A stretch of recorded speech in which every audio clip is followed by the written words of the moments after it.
Welcome to the Pod has been cast special summer interlude edition. Woo-hoo. Pod has been cast. We are stepping away from the world of the void to enter the realm of divination. Divination. A tarot-driven tabletop role-playing game exploring the esoteric arts. Who's playing with me today? Hey there, I'm Joolz.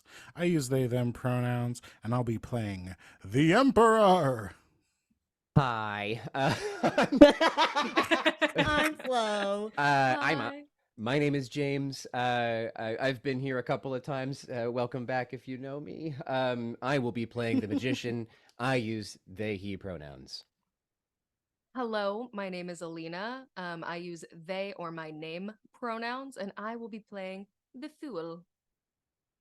Hi, everyone. I'm Nyx, and you don't know me yet, but you're going to get to know me. I am she, her, and I am playing the Hierophant. And my name is Bianca. I will be your diviner this evening, and I use they, them pronouns. Woo!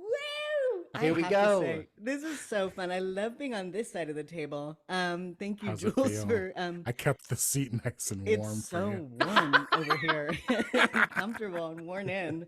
I feel like I'm wearing mommy shoes. You know what? I'm going to commit to the line that I was going to say. Okay. Yeah, And you know yeah, what? yeah, I'm yeah. going to do it. And I'm glad that you respect that. did. Thank you. I'm a size 11 and a half.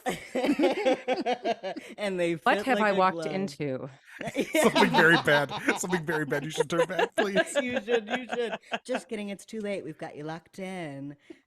Welcome, everyone. Thank you for joining us.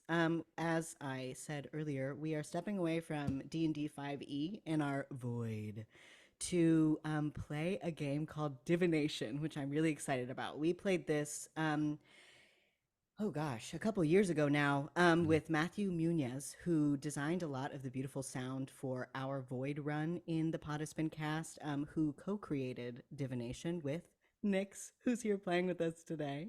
Hi. A little bit about the game. Divination is a tarot-driven game about the voices inside a person's head. More accurately, in Divination, 4 players share control of a single hero, with each player embodying a specific archetype of that hero's psyche and persona. Players all roleplay as the same character, trading off control over the hero's actions and choices. But they also roleplay as unique and richly developed aspects of this hero, playing out internal conversations, battles, and compromises, as each strives to accomplish and protect what they stand for. And what does all that have to do with tarot? Everything. The act of revealing, examining, and interacting with one's internal self is central to the practice of tarot, and role-playing a person's inner landscape brings this act to vivid life.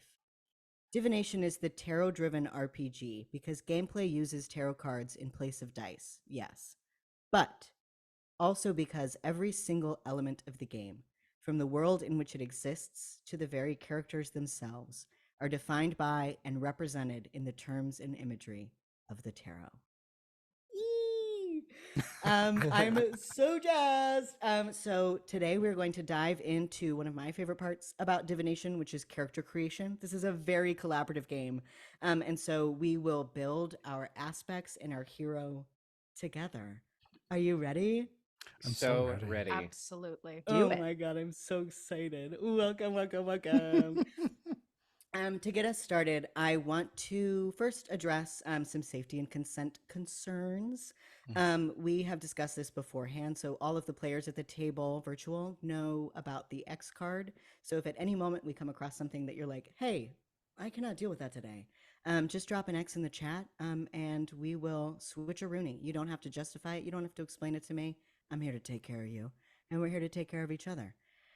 We also beforehand discussed some lines and veils.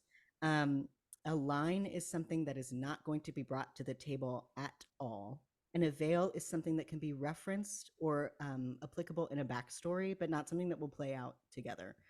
So I'll read those now so that we're all on the same page and so that the listeners at home can know sort of the topics that we're avoiding and the topics that we are not. Hell yeah. So our lines today: sexual assault in all its forms, harm to pets, school shootings, extreme gore, child death or child abuse, body horror, horror, Horror. trypophobia content. I got a little transatlantic there. Trypophobia content, particularly in regards to body horror and eyeball trauma. And then our veils today: pregnancy, childbirth, queer phobia, racism, domestic violence, graphic gore, abortion, being gaslit while in character, kink shaming, and the type of moments where you're in class and you make a fool of yourself on accident and everyone is trying not to look at you while laughing. Damn. We won't be doing it. Okay, one more small order of business. Before we begin character creation in earnest, I'd like to briefly introduce a couple of mechanics and terms that will come up during character creation. That way, when I begin to present you with options, you'll have an idea about why you might make one choice over another. So the hero sheet, which you can see here, tracks our 12 hero skills, 3 under each suit. Some of these will be marked as trained, which gives a little stat boost when we're using that skill in our tests. The hero's training applies to all 4 of you equally. Each of you will also have an aspect sheet that applies only to you and tracks your suit stats. If you have a plus or a minus in any given suit, that applies to all the skills under that suit, but only for you when you're the one in control of the hero. Psyche, which I will ask you all to track yourselves, just so I don't have so many props running around, is what you spend to use your aspect powers. So everyone starts with a max of 5, and you can't have more than that at a time unless your max gets raised or you receive a bonus psyche, which can take you over your max. Don't worry too much about the details yet. We'll explain things as they come up. But if you're presented with a choice during character creation, you can remember that a suit stat only benefits you as an individual aspect. A trained skill benefits all 4 of you equally, and psyche is what you spend to use your powers. Any questions? Sounds The fine. silence is deafening. Thank you. This is so fun. I feel like a little teacher. Okay. About our story. As we jump into character creation and we're thinking about the world in which we're building, I want to talk about when and where our story takes place. So Divination broadly is set in the modern time in a world that looks very much like this one. The hero we create together will be living their life and navigating their world of jobs, relationships, Barbieheimer, connections, interests, and passions. That is a topical joke that will not be relevant when this episode comes out, but it's funny to me in the moment. Barbenheimer It's will always going always to be be relevant. Endure the test Thank of time, I'm sure. I agree. You can comment that on social media if you want to. The story we play out today is going to reveal a world within and behind that world. A world of vivid colors and deep shadows and strange folk. The saturation is turned up on the reality of this world behind our world. The forces of that other world enter our own selectively, rarely, by peculiar and unique roads, capital R, adding chaos to the rhythm of an apparently orderly world by granting power to those who walk them. Perhaps the hero we create today will walk such a road, or perhaps they'll just cross paths with one. In either case, they will no longer be unaware of the world of heightened colors beyond our own. In this world, the images of the tarot are more than allegory. They're portraits. Entities you see on the cards walk the earth and may appear in our story. Your hero will be touched in some way by this world, and once they are, they will be changed forever. Just a little promo. The tarot deck that we'll be using today is called After Tarot, modeled after the Rider-Waite Smith, but it plays with time a little bit, which I think is really fun, and it's my favorite, so that's what we're using. Hell yeah. Let's begin. Edit that out. Don't do it. Don't keep it. Keep it. Great. We'll walk through a series of storytelling prompts, and tarot cards will help you discover who you are individually as an aspect and who you are jointly as a hero. Some decisions you make will be unique to your aspect, but in other cases, you'll be telling stories about the hero that you all share. In all cases, I invite you to give each other permission to be right on the first try, including yourself.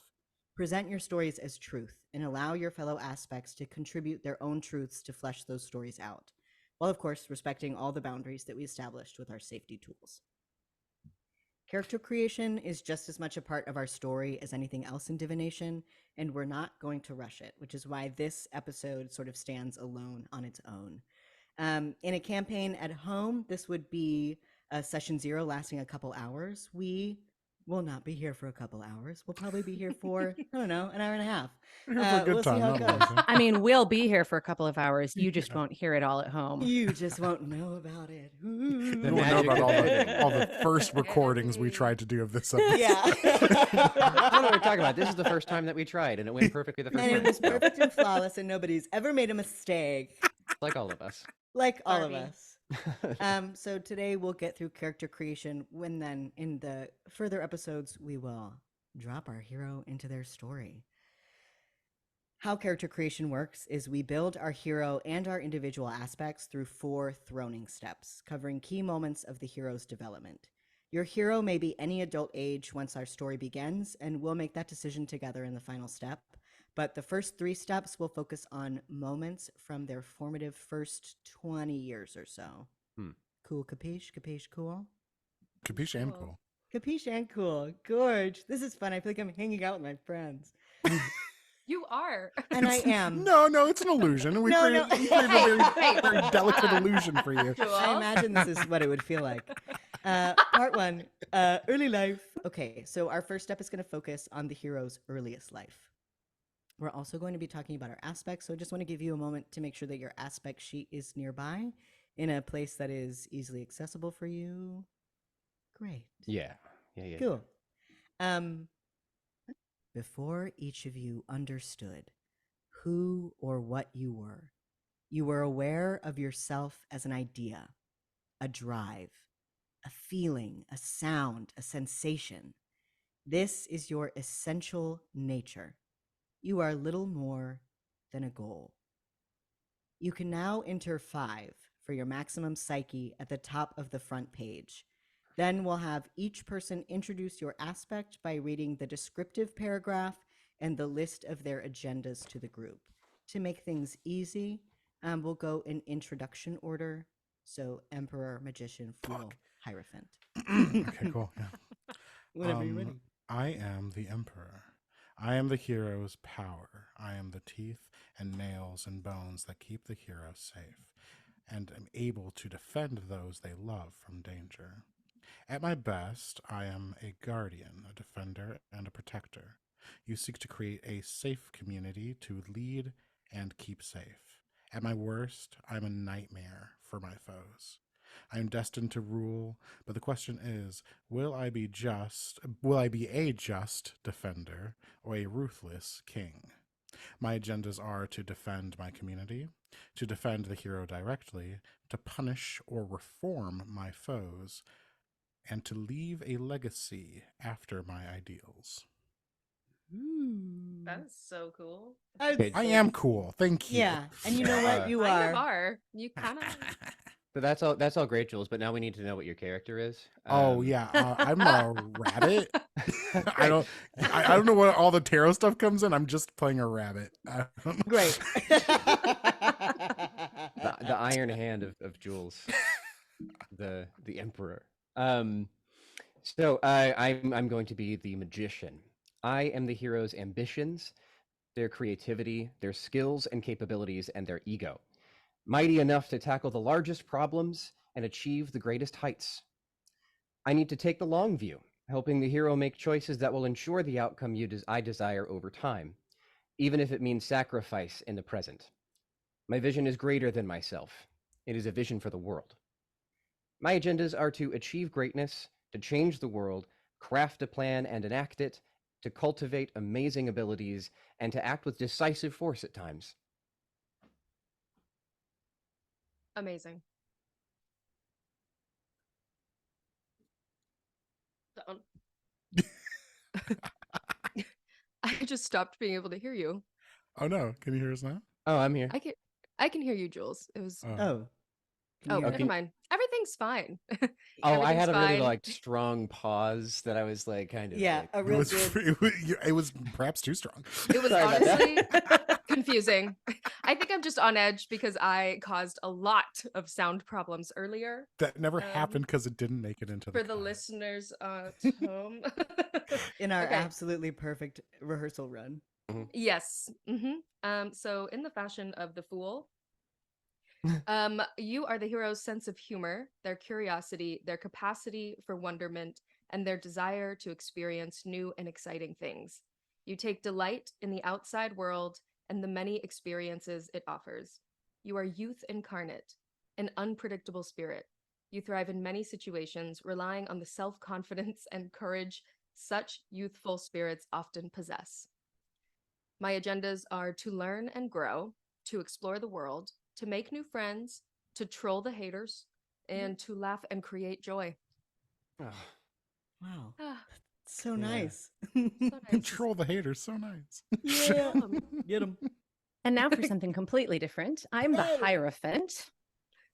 You are the hero's desire to serve. You gain satisfaction from the knowledge that you are a part of something that creates good for the world and preserves knowledge for future generations.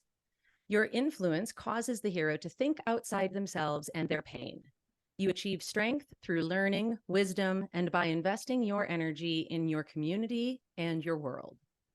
My agendas are to serve your institution, to consider how you may use your institution to do the most good, to become wise, to use your wisdom to lead your people. Wow. My So- people. Yeah, let's talk about the people. Welcome. I'm just really excited. This is really cool, and I'm having a great time. And it's also nice to listen to you guys talk instead of me. This is crazy. Okay, now we're going to throne our first aspect. all right. We will tell a story about the hero's early life and decide which one of you is the throne of swords. Swords is the suit of the intellect and the mind, of clarity, understanding, discernment, and strategy. It's the realm of thought, the knowledge of life and death, the application of sound judgment. Think of a time early in the hero's life while you were still young and fresh, learning lessons about the world. I'm going to ask one of you to tell a story from these years of early childhood when the hero encountered something that frightened you terribly. What sort of lessons did the hero learn from encountering that fear? And if you need inspiration, I'm happy to pull a little tarot card for you. But if somebody has an instinct that they want to follow, please jump on in. Pull a card. Pull Pull a a card. card. Oh, Let's get the Oh, card. this is so fun. Okay.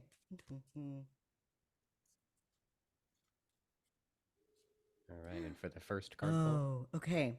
So our first card is the Three of Swords, appropriate Ooh. for throning the sword suite. Let me just take a little peek. Lovely. So the Three of Swords represents heartbreak, pain. It's often a wound, psychological or otherwise, a sense of betrayal, loss, and grief. With those buzzwords in mind. And also you can keep in mind the imagery of the card, which is a bandaged heart lost in the rain with three swords stuck in the ground beneath it, sort of indicating that while the wounds have passed, there's still healing to be done. I think I know what this is. What do you think it is? So I think this was the loss, the death of our grandma. This was maybe grandma lived in the same town or maybe the next town over, but close enough that we were able to see her and spend time with her a lot, maybe even more than our parents. Maybe, we had parents that worked a lot. And so grandma was really this like hugely influential part of our childhood. And I think when she passed, we were, maybe 4, probably not even quite into school yet, or maybe just starting school. And so, it wasn't the kind of thing where anybody was hiding it from us or trying to, speak in the way you talk to a young child about death, but it was still very confusing to us. And I think having this presence that was so important to us gone forever in this, this permanent and final way at such a young age, just put really a strong fear of death into us. Mm. I know I didn't answer the part about lessons learned, but I'll let anyone else contribute to that. Maybe we learned like how temporary relationships can be, which can be, maybe a healthy and unhealthy thing to learn sometimes, is like being careful to form attachments because things end. Yeah, I like that. Magician, what was an activity that we would often do with our grandmother? What is something that we, like something that brought us together that we may or may not still do today, either in her memory or we avoid it because the memory is too painful? You know what? Okay. So the first thing that came to mind was bingo. And Yay! and I think this gets kind of interesting because so our grandma would take her it would take us to, bingo nights. We'll say every Friday and every Wednesday, they would have bingo nights. So we had those 2 nights pretty much every week covered. And we also, like, as a young child, we got to know a lot of like our grandma's friends. And there was like a little bit of a sense of like, camaraderie between us because, like, they love seeing like a little 4-year-old try and figure out how to play bingo. Yeah. Mostly we made it just, threw the pieces around, but whatever. Sure. We had fun. And so that's what we did. And I like that because it also kind of like ties into that death of grandma, because like when grandma died, we also lost all of them as well. Yeah. So I think it's not only like, maybe it's not necessarily that we avoid bingo, but we're sort of like cautious about collecting a group of friends all at once, as well as the singular friend that introduces us to everyone else. Yeah. Fool, what is something that was left to us by our grandma that we still have today? I think like a worn, loved children's book that Yeah. she read to us all the time. Maybe let's do Curious George, y'all. You know what? Let's do Curious Yes. George. Why not let's? Oh, and it's got like a little inscription on the inside cover. Yeah.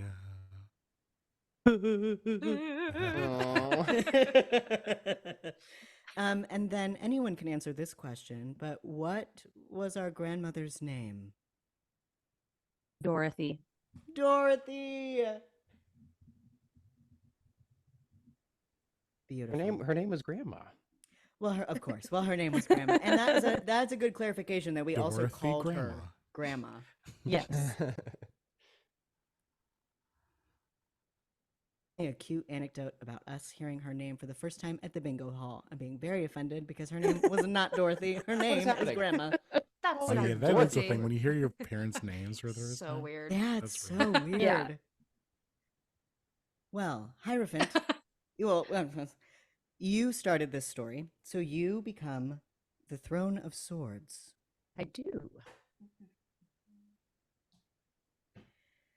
I have placed your aspects tarot card here in the swords position of the hero spread, and then we will write your aspect under the hero sheet.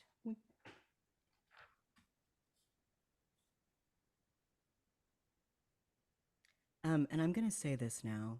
If I spell something wrong, I didn't. Nobody say No, I didn't. anything. Nobody saw anything. Spelling's for nerds. Spelling is for nerds.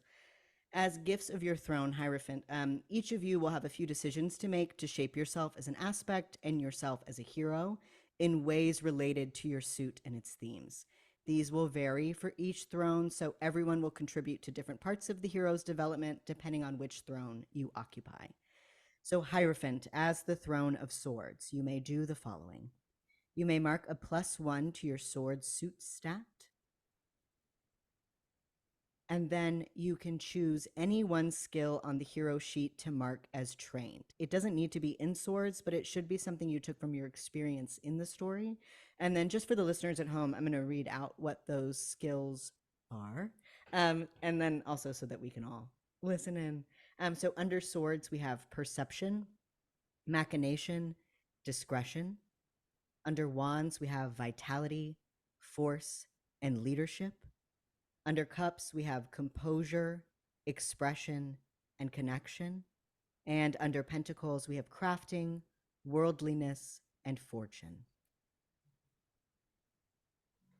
I think I would like to train worldliness because going along with this idea that we have trouble maybe connecting more deeply with people and particularly with communities of people. I think one of the ways that we protect ourselves is by just trying to kind of know a little bit about everything so that we can be very self-reliant. I love that. So we are very self-reliant, which is just something to think about as we move forward. Hello. Finally, Hierophant, I'm going to present you with 2 additional options for further customizing your aspect and the hero at this point. You may choose either one of these or skip them both and leave things as they are right now. So your options are you can mark -1 in any of your other suit stats that aren't swords, and in exchange, train 1 more skill relevant to this story on the hero sheet, or you can mark -1 each in 2 of your other suite stats, and in exchange, add an additional +1 to swords, bringing it up to a +2. Give and take. Ooh, ooh, ooh. Point of order, and this would be a thing that can be edited out afterwards. Are you saying sweet stat? Yes, am I? Suit stat. Suit Oh. stat. I caught it a couple of times, so just be careful with that. Oh, I just heard it and I was like, yeah, the suite of stats that we have in front of Yeah, us. the suite. No, Yeah. suit stats. stat. Like it is your stat in a suit. In a suit. Please edit that out, editor people, Thank you, David. because otherwise I sound like the rules Nazi. No, you just made the game. Yeah, right. Literally made this. Yeah. What you say All goes, right. honestly. For real. Okay, I think I'm going to do the option to take a -1 and train an additional skill. Cool. And I think I'm going to go with composure because I was kind of going back and forth between that and Mm. worldliness anyway. And so I think that's the other thing that we just kind of really learned to, maybe to a fault, hold our emotions in check in situations where we might otherwise, let something show through. Yeah, I really like that. So we are trained in worldliness and composure. Yes. We lost our grandmother Dorothy at a very young age. And I'm in going the to mark my community- -1. Sorry, I'm going to Oh, mark yeah. my -1 in cups. Cups. Gorgeous. Great. We're doing so good already. Let's move forward. Part 2, adolescent years. So our second step is going to focus on the hero's adolescent years. But first, the aspects. As you grew, you began to express an identity, informed by what you're finding on the outside.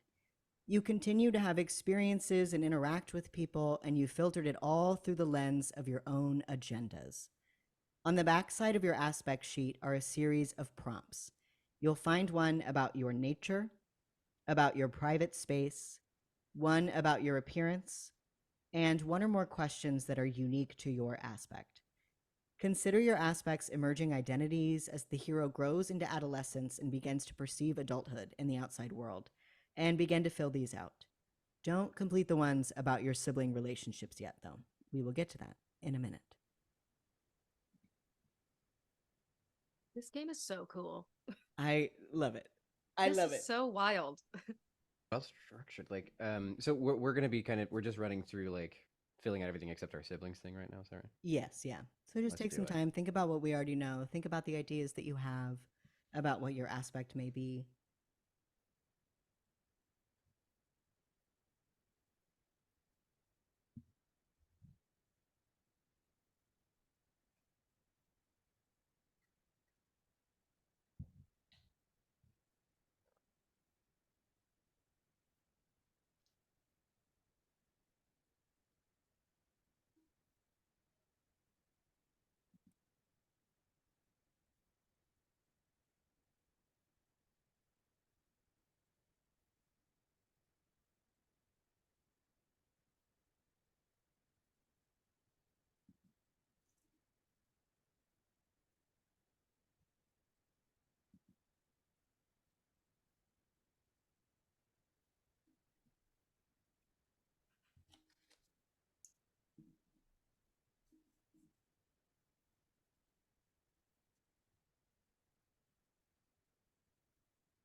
And then you can just give me a thumbs up whenever you're ready. No rush.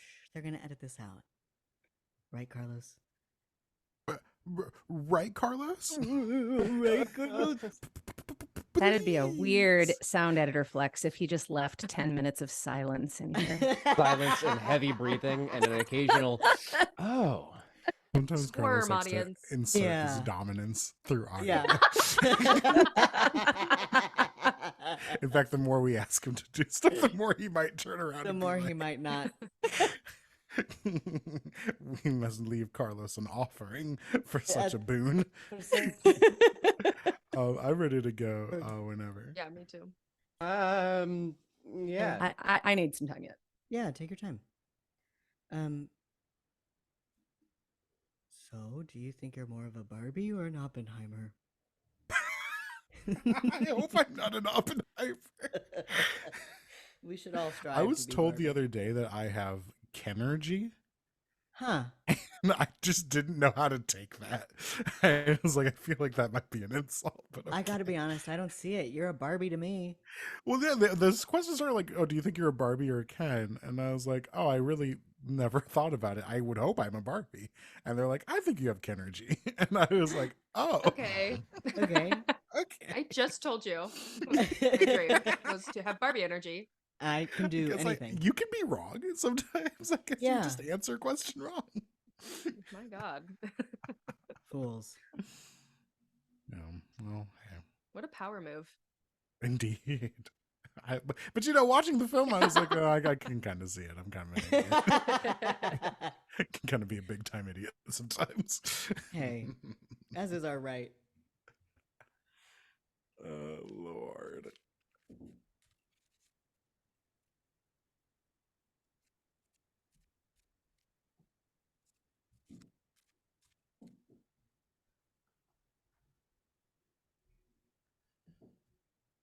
Yeah, I guess we never brought this up on actual recording, but James and I are coming directly from a Barbenheimer experience, which Now is put why this that is in. being brought up so often in recording. Really, This I am is literally very- still wearing my Barbie outfit.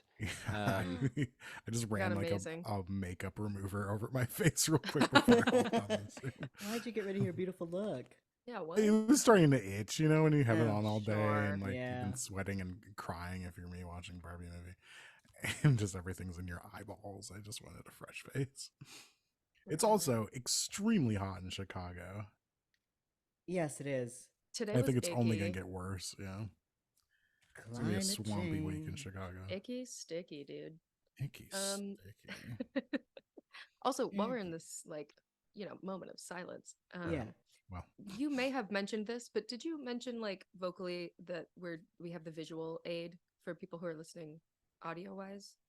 Oh, I didn't, but I should. I think that'll be more of a. Well, we can talk about. Yeah, we'll talk about it. Okay. Because we'll have to figure out exactly how we're gonna host it.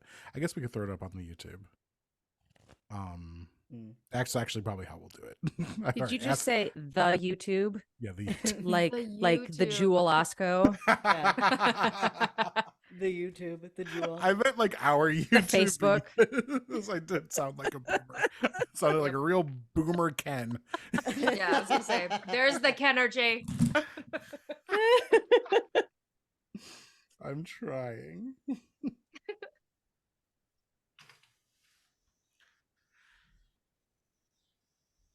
Sorry, I'm just working on appearance now. I'm trying to think of something.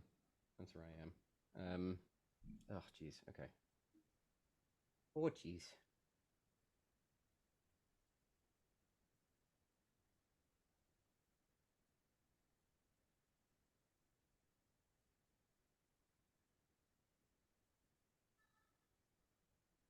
Sometimes your audio just cuts out for me, B. Yeah, it's Oh, because I Be- don't get up on the mic Yeah, when I Bianca don't is want a you guys to hear what I have to say. A I monster really about do. backing off their mic. You need to get on that thing. Pretend it's know. a big lollipop in front of you. Yeah, And you just wanna lollipop. lick Okay. it. Little sound lollipop.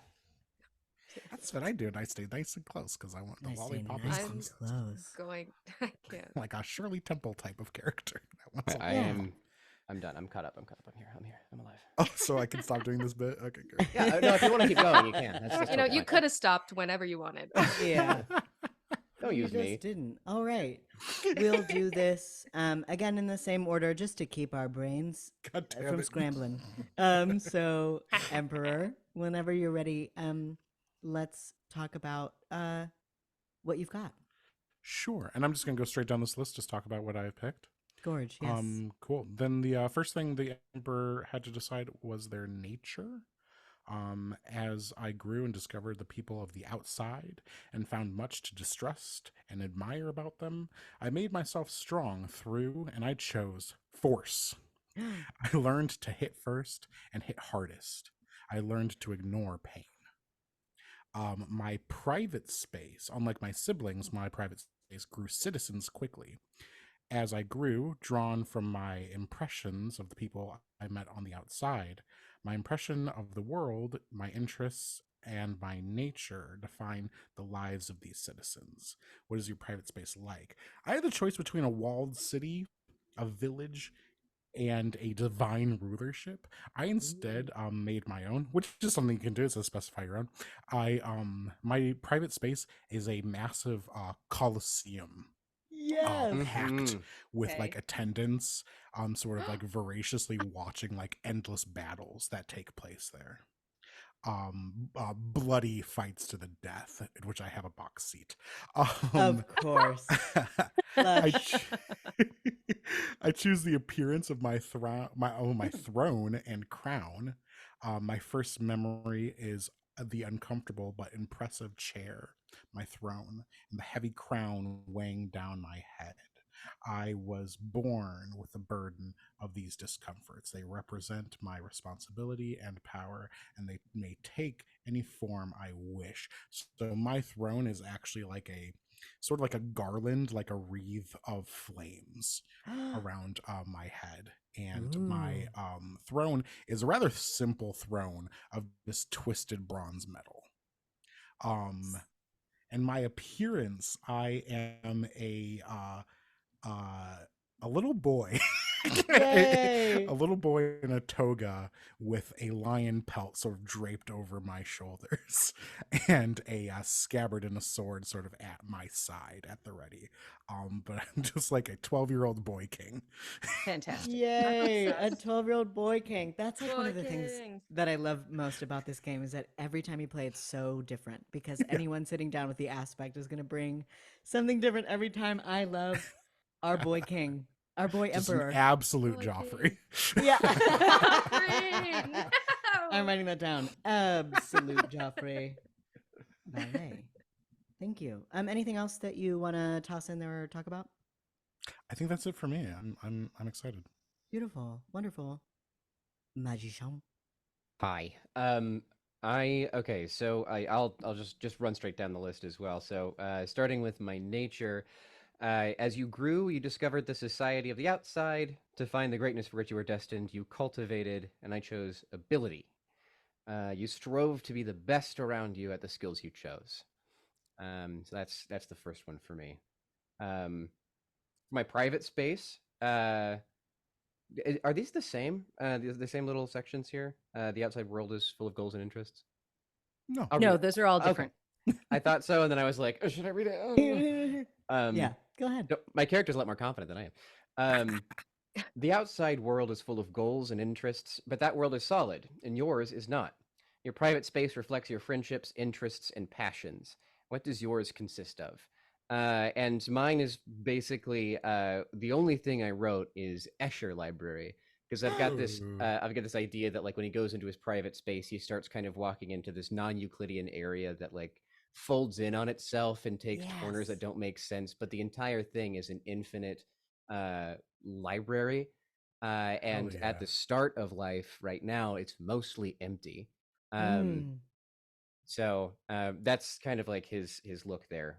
It's fucking dope. reflecting like my friendships because I don't have very many because like the magician doesn't worry about that as much. Yeah.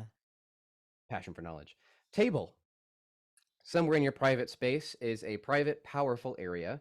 It and its contents may appear as anything, but always has some form of sword, wand, cup, and pentacle, symbolizing your mastery of the elements of the world. What is your table? And my table is pretty much. I kind of struggle with how to describe it, really, but it's you know that feeling. Yeah. Let's go.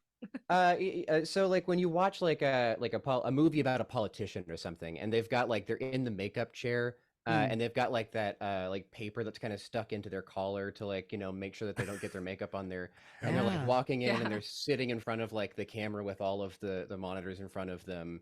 That's kind of the vibe, but it's like you walk into it and it itself is also non-Euclidean within the non-Euclidean space. And so there's no like entrance. You just kind of continue to walk until you are eventually in front of this camera in the void, and that's kind of that's what that looks like. It's kind of spooky.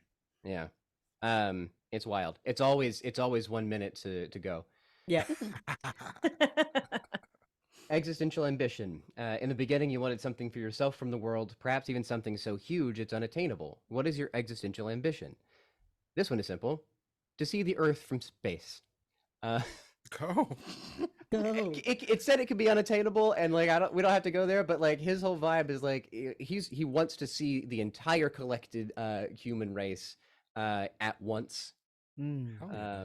I So love he that. just he wants to go to space. Very cool.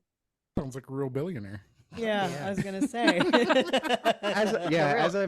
As I'm making him, I'm realizing he's probably gonna suck. I'm sorry. Our hero Like, has so a lot far of he's in good trauma. company. Yeah. Yeah, we're gonna work well together. Appearance. In the outside world, you always look the same. Back in your private space, you look however you want and can change your appearance freely. What do you look like most often?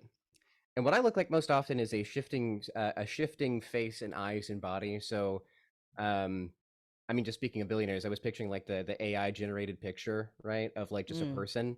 And so like as you're kind of like watching him, it's also very like similar to Philip K. Dick sort of vibe. But the like as you're looking at him, like his eyes are constantly changing from blue to red to green to black to orange to Mm. red. Mm. And like his face never looks the same. His body never looks the same as you're watching him. Yeah, that's him. Hell yeah. I love this already. The people we got up in this brain, you know what I'm talking about. They really took that hard. Great. Fool. Cool. Okay. Cool. My nature. As you grew, you heard so much laughter in the outside. There were many other kids like you, and everyone was laughing. In response, you became quite, and I chose funny. That Hmm. laughter was the best sound ever, so you found ways to ignite it. Hmm. And then your private space. The outside world is full of surprises and amazements, but that world is solid and yours is not. Your private space reflects and symbolizes your friendships, interests, and passions. What does yours consist of? So I made mine kind of like a bit of like a void space. I like imagine that like it's surrounded by like darkness, void type darkness. But it's like multi-level and like there's no ceiling, so you can just see like the night sky. Um, and it's very like if you know like Howl's Moving Castle, like his bedroom, or like Yeah. the Lost Library of Avalon type situation. There are a ton Yeah. of like half done art projects, unfinished hobbies, just like splayed and left everywhere. There's really like no like you wouldn't walk into the space and be like, oh, I could see what you were doing there. Not at all. Not at all. Not even a little bit. Yeah, so it's kind of like a it's a hobbyist conservatory of sorts, and it's very like part workshop, part observatory, part library, all of the things. And then my cliff at the edge of your private space is a dangerous area. It is yours and is created by your fears and the fears of the world. It may appear as anything, but might be something like a mountainous cliff's edge. Despite the danger of this place, you take pleasure spending time there. What is your cliff? So I imagine like on the like bottom floor of this space, the entire edge is a waterfall. Mm. And there's water just like going off into the darkness. So like the walls are all like void darkness. So the idea like they've like thrown things over the side, but like never heard anything hit the bottom. You know what I mean? There's Yeah. no telling what they are jumping into if and when they jump. And they often like to sit on the edge and dream about what lies in the void. And that alone can like conjure like visions to like dance around in the darkness, kind of like it's playing on a screen. Sick. Yeah. Okay, wait. There's more. My companion. At some point, your innocence and loyalty manifested as a companion who lives here with you in the mind, a symbol of your desire to engage with the world. What is the name and nature of your companion? So weirdly, it was going to be a naked mole rat, but then I just said this thing about Curious George, and it's definitely a monkey. Yes. Nice. Yeah, Yeah. just a Totally. little guy, just like a baby chimp, named Asmodeus. And Asmodeus is, and I literally wrote this, curious, obviously, and just like very silly and cuddly, like does not withhold affection, and is known for getting themselves into spots where they have to ask for help to get out of them. Asmodeus, Fool's Monkey, is one of the weirder things I've written down in an RPG, and that's saying something. And it's only gonna get weirder from here. Well, good. And then appearance. My appearance in the outside world, you always look the same. In the realm of the mind, you look however you want and can change your appearance freely. How do you appear to your fellow aspects most often? Most often, I appear as like this you like someone you look at and you're like, I have literally no idea what gender you are. I have no idea from whence you came and for where you were going, you know? And green dark hair, pixie cut, just like all over everywhere. Kind of looks like a lost boy. Hell yeah. In vibe, like a black pleated skirt and a black vest with like gold embroidery. Literally describing my goals, so I love it. So, Sounds like a real Yeah. James. for I was real. gonna say we have similar hopes and dreams, I think. I think so. Yep, that's me. Yep, that's me. Gorge. Yep. And then our Throne of Swords, Hierophant. Tell me what you got going on over there. All right. So, for my nature, as you emerged from your private space, you discovered the people of the outside and considered how you would best serve them. And this is one where I also had several to choose from, or I could write in my own, which is what I did. So I'm going to serve them through curiosity. You strive to approach everything and everyone through the eyes of a scientist or a researcher, learning without judgment. Then I'm going to skip ahead. I'll come back and do my private space and my other stuff after I do my institutional ideal, because that kind of sets the stage for some of these other things. I love it. So for institutional ideal, as you grew, your path led you to an ideal that you knew was right for you. Part of your life is finding or serving an institution that shares that ideal. And again, this gives me several to choose from or my own. And so for my institutional ideal, I am saying communication and language specifically. So sort of the importance of the nuance of language and different languages and just the power of words and language and communication, I think is the ideal that I've chosen to serve and communicate. Delicious.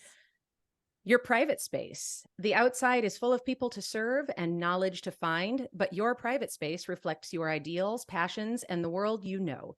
What does it consist of? Now, I promise I wrote this down before anybody else said their things. An ever-changing labyrinth of bookshelves like a moving library. Each book is a different language or a form of communication. Got some real nerds in this brain. I was just about Yeah. to say, so I love the way that games always sort of shake out this way, where you bring a group of people together and the energy is so cohesive. It's so juicy. I love it. Totally. And I also think it's interesting that the Magician's library is relatively empty, whereas the Hierophant's library is very, very full. Yeah. I thought that was cool. Yeah, I That think is there are neat. books. I mean, because it's this labyrinth. I think there are books and even entire sections of mine that I just haven't even uncovered or seen yet. Yeah. Perhaps they're even That's connected. cool. Who knows? Ooh. Oh, we might Ooh. find like a little door. Yeah. Might walk into yours and go, hang on, this isn't right. Wait a minute. Where'd my books go? Moving on to your symbol. At some Mm. point, you began to see an image over and over and knew that it was a message from the world or from the divine, a calling to serve. What was your symbol? A golden key. And I think I saw it everywhere in my library, even within my own appearance, which I'll touch on in a second here. But this image of this golden key was the thing that solidified for me that really unlocking the power of language and the ability to communicate with other people is what the world needs. So I took that as my sign to make that my calling. And finally, your appearance. In the outside world, you always look the same. In the realm of the mind, you look however you want and can change your appearance freely. How do you appear to your fellow aspects most often? As a cloud of fireflies that is always shifting. And I shift into different shapes. Sometimes the cloud of fireflies comes together to be somewhat humanoid. Other times it makes shapes or spells things out. But when you look at the fireflies closely, you see that they're actually each a tiny little glowing quill. And these quills also write words or phrases in the air as they move. And those words or phrases will dissipate into glowing dust as they fade. Oh my Ooh. god. That is sick That is as so fuck. cool. Am I allowed to curse on this podcast? That is It's so cool. I don't You know, get B. two. You were on it for 3 years. Are you allowed to curse on it? We've just Only get earned our 2. E rating for today. Yay! I love that. I think that this is such a fascinating group. Just as somebody on the outside who's sort of like listening to all this, that we have these very youthful characters that are very, very strange in this person who like is still shaping up. I just think that's so cool. It's so good. I love telling stories. And you guys are so good at it. I'm sorry, did I cut you off? Did you have anything else to share with us? That was Erica? it. Beautiful. Wonderful. Now, back to our hero. Now that we know a little bit more about each other, let's talk about the person who we compose. It is our second throning prompt, Wands, a new strength. We'll tell a story again about the hero's formative years this time and decide which one of you is the throne of Wands. Wands is the suit of energy and how we direct it, of action, charisma, willpower, and survivability. It's inner strength, goal setting and attainment, the ability to make space for others, and the spirit to survive and persevere. Think of a time in the hero's childhood or early teen years when you discovered you had a natural aptitude, a special gift, or a particular ability. And I want to be clear that this isn't like an esoteric or like magical ability. Like we didn't discover we could control the wind, but something that would get us placed in like maybe like a gifted or talented program, or like our parents like put us in, I don't know, some sort of like after school thing. What was the nature of this strength? How did you discover it? What do you use it for? And what has it taught you? And I'll draw another card to sort of like provide a prompt. Yes. And then we will Draw a card. Draw a card. It's so hard to do over Zoom. Yes. I know it's we're tough. trying to do it It in is. unison. I hope that it turns out that way. Yeah. We're all like waiting in between words. Okay. Draw a Card. Okay. This tarot is real. So I've drawn a wands card. It's the 10 of wands. I'm going Man. to show it to my friends here on the Zoom call. Love Oh, it. buddy. Yeah. Sad. I am loving this after tarot, by the way. This is so cool. Thank So you. cool, I think right? it's so cool to play with like time in a way that is very flexible and understanding that nothing about tarot is static. Everything is always changing, especially us. But the 10 of wands represents difficulty, burnout, overburdened emotionally or physically, a heaviness. This poor man, as you all saw, has sat on a log with all of his wands sort of scattered around. He's dropped them. He's exhausted. He's overwhelmed. So with that in mind, what is our special gift? Anyone anyone who is not our throne of swords may begin this story. I have a vibe if someone wants to, if that's cool. Let's do it. Let's see your So, vibe, babe. applying that sort of like exhaustion with all the stuff in front of you that you gotta do, along with the like, you know, the thing that you just said. Yeah. My thought is that like the skill that he kind of like learned was sort of like getting people to help him.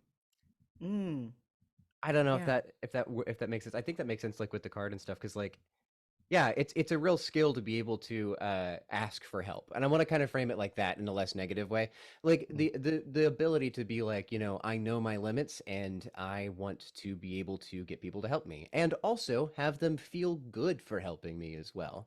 So like Yeah. networking, he learned networking when he was a child. He ran a very successful MLM scheme on the playground. No, but Much lemonade sold. but I He do broke think records. that makes a lot of sense, particularly with the things that Nick's established in the sword suite, this composure and this worldliness. I think that definitely sort of ties in with this skill of networking, but also of knowing your limits is a real skill that I would love to learn. So if anyone has any tips, you can email me. So getting people to help him. Does anyone know, like the first time? I want to say the first time that we intentionally employed this skill. The first time that we were like, "I'm gonna test this out." What sort of situation were we in? How old are we talking right now? Like childhood, early teens, like probably no older than 13, 14. Okay. That feels like the time when you're just starting to get real homework assignments and projects that take some real time and stuff like that. And so I think, up to this point, I had trained worldliness earlier, and I said that, we developed this real sense of like self-sufficiency. And I think maybe this was the first time that kind of let us down, that we just realized that we hadn't managed it very well. And we maybe were carrying a bunch of books home from the library after school for a paper or something that we had I don't know that we procrastinated it, but maybe we just it was the one thing too many on our plate, and we sort of forgot about it or neglected it or whatever, and now we're freaking out about crap. I've got 10 books that I've just checked out, and I've got to take these home and get this assignment done. And so I think we, on the way home with all these books, we sat on a park bench and maybe even like teared up a little bit, or showed some vulnerability, thinking that no one was around. And there was somebody else, maybe a classmate that saw and offered. And it could have been something as simple as just offering to carry the books and not really pressing. And as we walked, we talked a little bit about the pressure, and that made us realize that help didn't always need to look like what we thought. It didn't have to be like, oh, I need to go find somebody and get them to like sit here and work through this project with me. It could be as simple as like taking the literal burden of these books and walking with me for a few blocks and talking. That could also be help. And that made us a little more creative about asking for it, and a little bit more willing to ask for it the next time. That's great. I think that works well too, because like if we're just opening up and not asking for help, but just talking about the project that we're working on, that also opens it up for them to just by this other person's self, just give suggestions and be like, hey, have you ever thought about it this way? And for us to go, oh, I hadn't actually thought about it in that way. Yeah. Friends with this person, perhaps? Fool, what do you think? Absolutely. Absolutely. The beginning of a lifelong friendship. Right. And why not? Yeah. Yeah, absolutely. I think that it was a person who maybe they had only seen in passing in the hallway change in electives from PE to art class or something. I don't know. Yeah. And maybe like when they saw them in the park, that was the first time that they'd like been able to meet. Otherwise their paths wouldn't have crossed. So yeah. Yeah, maybe that like solidified their ability to like open up like you guys are talking about. I don't know. Yeah. Emperor, what is this person's name? The hero or the Our friend. Okay, No, not our hero. We're not there yet. That We feels don't like a know lot him of that well. responsibility all of a sudden. No. The friend's name is Roderick. Roderick. Yeah. Oh my. And what are Roderick's pronouns? What are Roderick's he, him? Yeah. Yeah. Go with your gut, you know? Yeah. Roderick sounds like What a gut he, it him is. name. You know Yeah, what I pretty, mean? It's pretty. Don't know where that came from, but that's what I said. I said Roderick. But it came from the heart, and that is where we are. And so we have an NPC now, so I'm going to place this on the table. Beep. And we will learn more about Roderick as we carry forth. Pretty and then sly of you, B, when I'm not in the DM chair to still force me to say good name. Yes. That's incredible. I swear to you, I didn't do that on purpose. I swear I didn't do it on purpose. Well played. That's so funny. Watch out. You're never safe. I guess. I really love that. So just to, so we, I just want to make sure that we covered sort of like all the information that we needed to gather from that story. So we talked about the gift of learning how to network. We discovered it by sort of like circumstance, by allowing our classmate Roderick to help us when he saw us sad on the bench in the park. And it's taught us, you were talking a lot about like relief, like the ability to just sort of like that help can come in many different ways and not just the way in which we were taught. Does anyone have anything else that they want to say about this particular moment in time? Yeah. I just was thinking about the word that I wanted to use earlier is like that we like learned how to ask for counsel, kind of a thing. Like, what do you think I should do? What would you do in this situation? Like getting other people's opinions, which I think is like really fun in the extremes. Getting too many people's opinions, not being able to make our own decisions. Or not asking at all and needing other perspectives, you know? Juicy. Yes. Josie. All right, magician. This means that you are our throne of wands. Ha, I'll take it. So I have placed your aspect tarot card here in the wands position on the hero spread, and then I will write your name here on the hero sheet.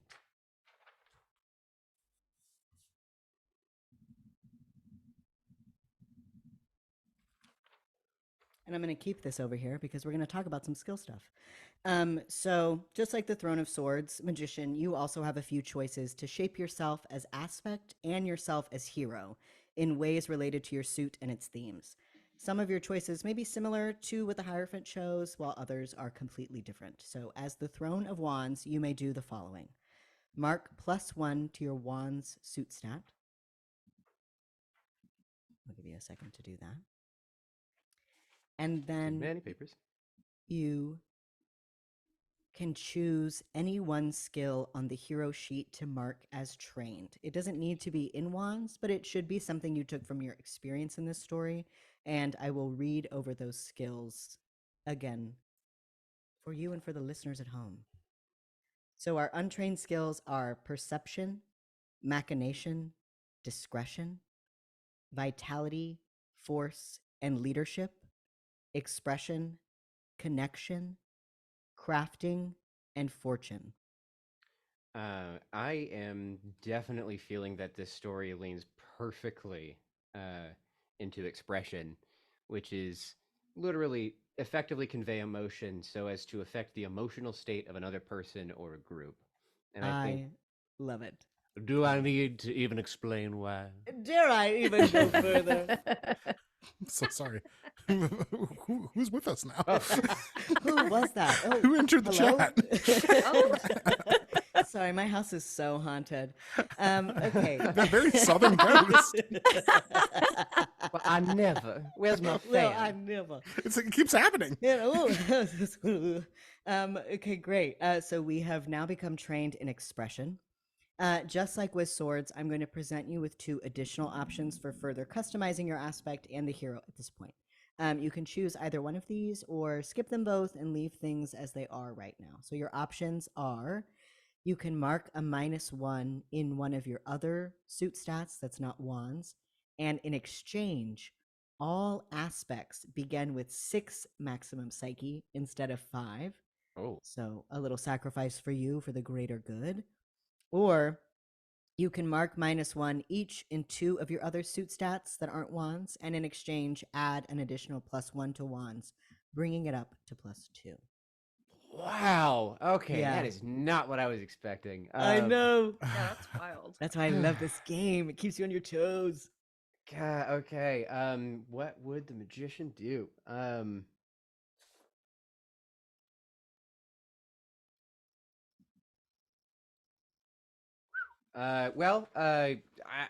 So okay, the first one was take a -1 in something else, and then everyone else gets +5. Yes. Okay. And I to their believe psyche. that or includes +1 to you as well. Yeah. Great. So you'd okay. all get the bonus. I'm actually gonna go ahead and do that one. Just Nice. because I like all of y'all.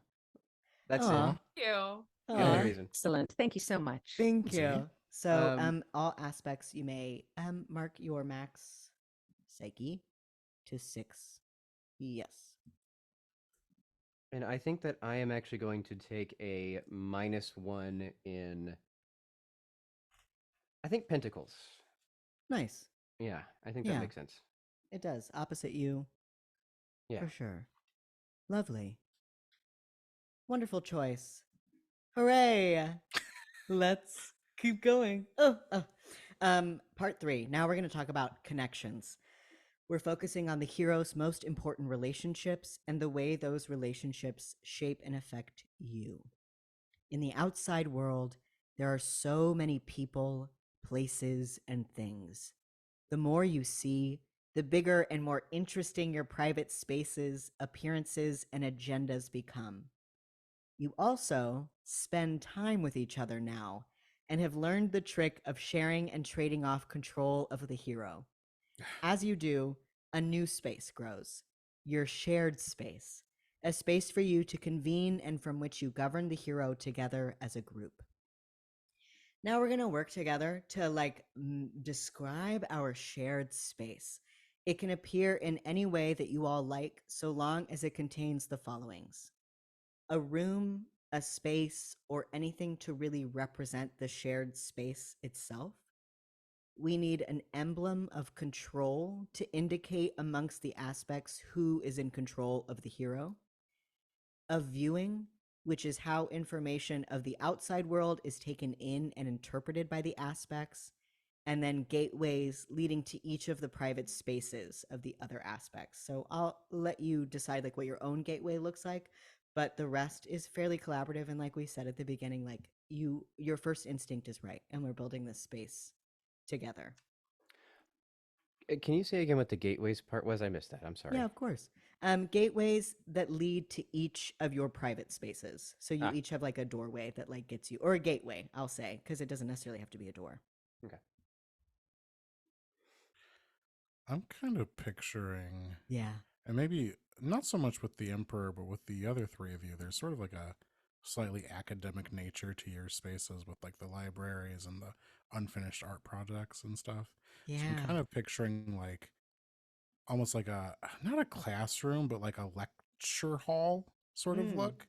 Mm-hmm. I'm picturing a specific one that I went to in college, but kind of that angled down classroom that leads to a podium with a lectern on it and a projection slide thingy behind it, or a chalkboard or something like that. That's kind of what I pictured initially. I don't know if that's right, but that's just what popped in my head. No, I mean, I was thinking that for the emblem of control or the viewing, one or the other was like a book on a lectern. Because again, we also had a lot of books and things like that. So Totally. I think we're on the same page here. I don't know if if anybody has thoughts about if the book is that like stepping up to the lectern is how we change control, or if the book, like flipping through the pages of the book, is where we see. I kind of you said the thing about the like a screen or something, and so maybe the projection screen is the viewing where we see the outside, Yeah, and I'm being like, on the lectern is the seat of control. yeah, I totally see that. Like a dark, like kind of classroom with like a flickering overhead projector Yes. that kind of shows what the world looks like, and like yeah, we grab the lectern to. I think that's kind of dope. Awesome. Really I, love that. I like the idea that the projector, like it's one of those like small like 60s or 70s projectors that like just went from like, you know, the clear plastic sheets over to the newer version. I Yeah. forgot what that was. But it doesn't work like quite that way. It actually is. I feel like it's that, but it's like the full wall in the lecture hall. So it's not just like the small projector area, it's the entire thing. And I like the idea of the book sort of like standing in front of the book and like, you know, putting hands on it is kind of like how we take control. Yeah. And like the face just like turns white or whatever. That's Wait, cool. our face turns white. Yeah, like our face is honestly maybe our face is like a projection of the projection, like as it's happening or something like that. Oh my shit! God. Yeah. Or like a early 2000s theater piece where we're just like being projected upon. Yes. Yeah. Stop. That's so Oh funny. God. That was So funny, Jules. that was my Oh, next man. question. You unlocked memories for all of us at the same time. Really, No, it- all just shot back. Ooh. Yeah.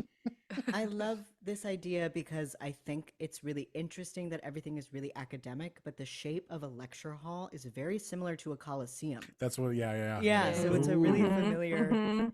sort of setting, which I think is really juicy.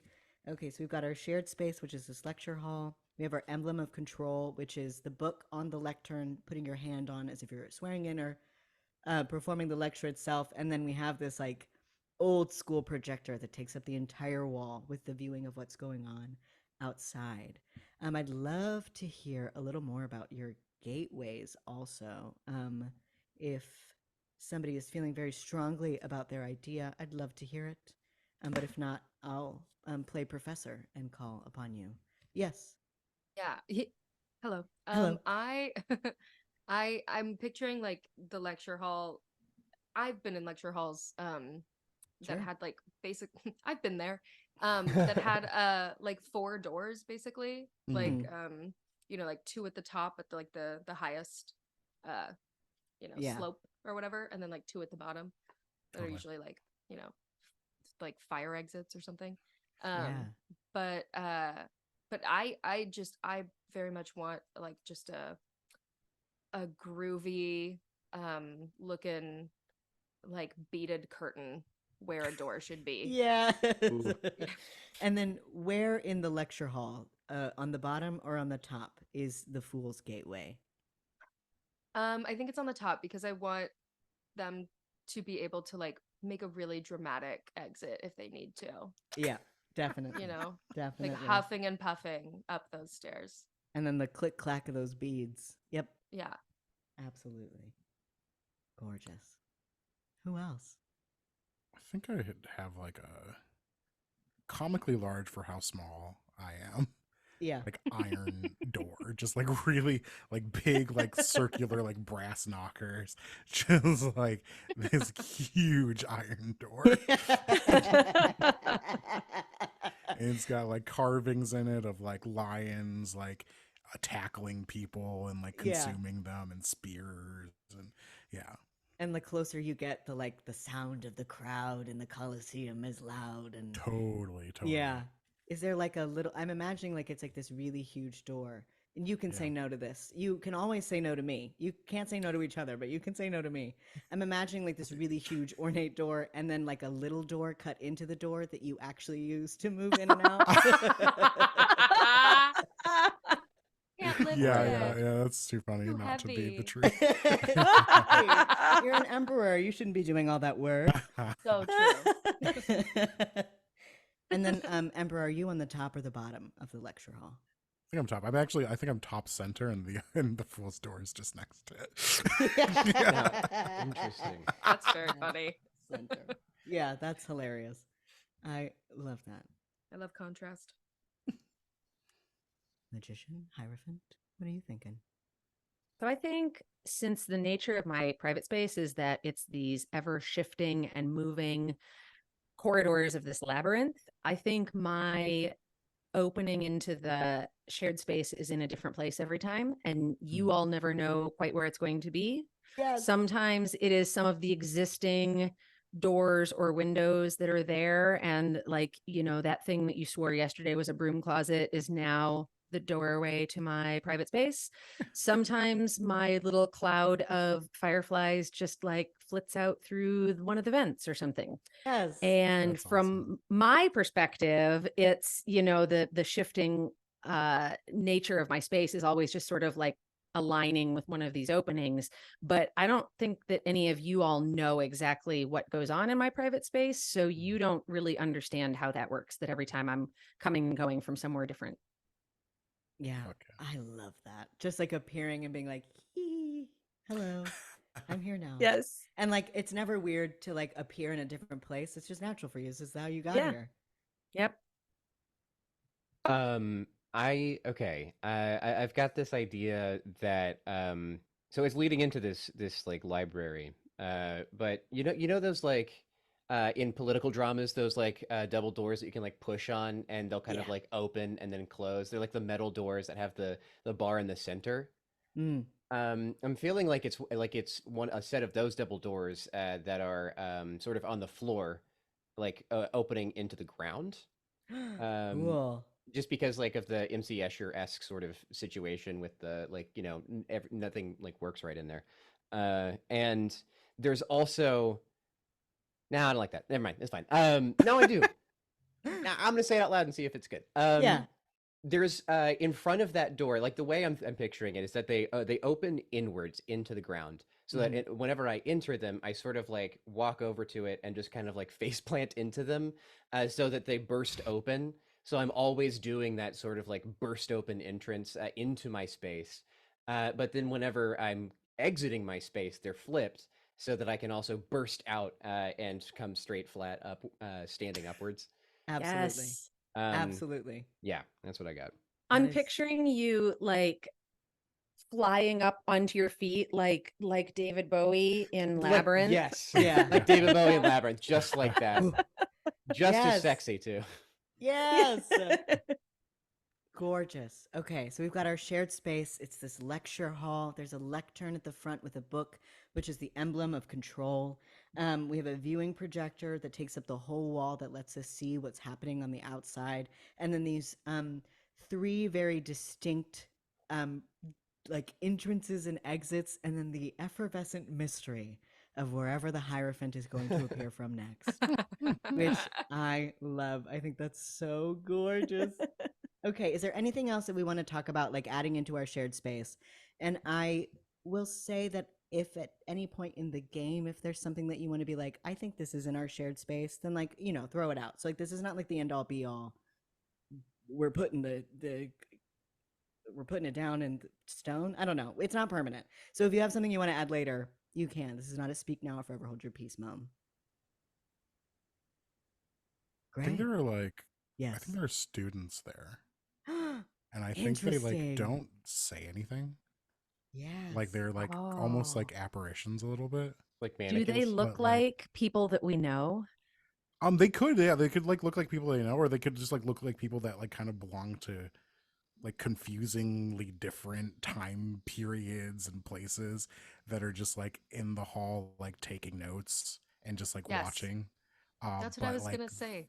Yeah, they don't interject or like say anything. They're just like always kind of there. Perfect. Love that. It gives the vibe of like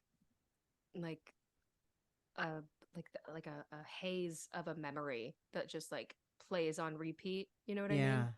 Like completely, maybe unaware of us, kind of a thing. Yeah. Do you know what I mean? Yeah. I do. The magician definitely has a favorite seat in the shared space, and sometimes there's definitely someone already in it. Absolutely. Does the magician sit on them, or does he take the L? I feel like the magician sits down next to them and then waits for them to disapparate. Ah, gorgeous. I love it. I So think that's the problem juicy. with living in Chicago is when you said, or does he take the L? I was like, why would he take the train? What does that have to do with? Or does he just give up and hop on the pink line? You know what I mean? Get out of here. Great. Wonderful. Now it's time for the third throning prompt, through which, again, we'll tell a story about the hero's most important connections and decide which one of you is the Throne of Cups. Cups is the suit of our desire for community with others, of nurturing, connection, harmony, and empathy. It's love, desire, nostalgia, sensitivity, self-control, and feeling. Think about the hero's life as you begin to become aware of yourself and the world.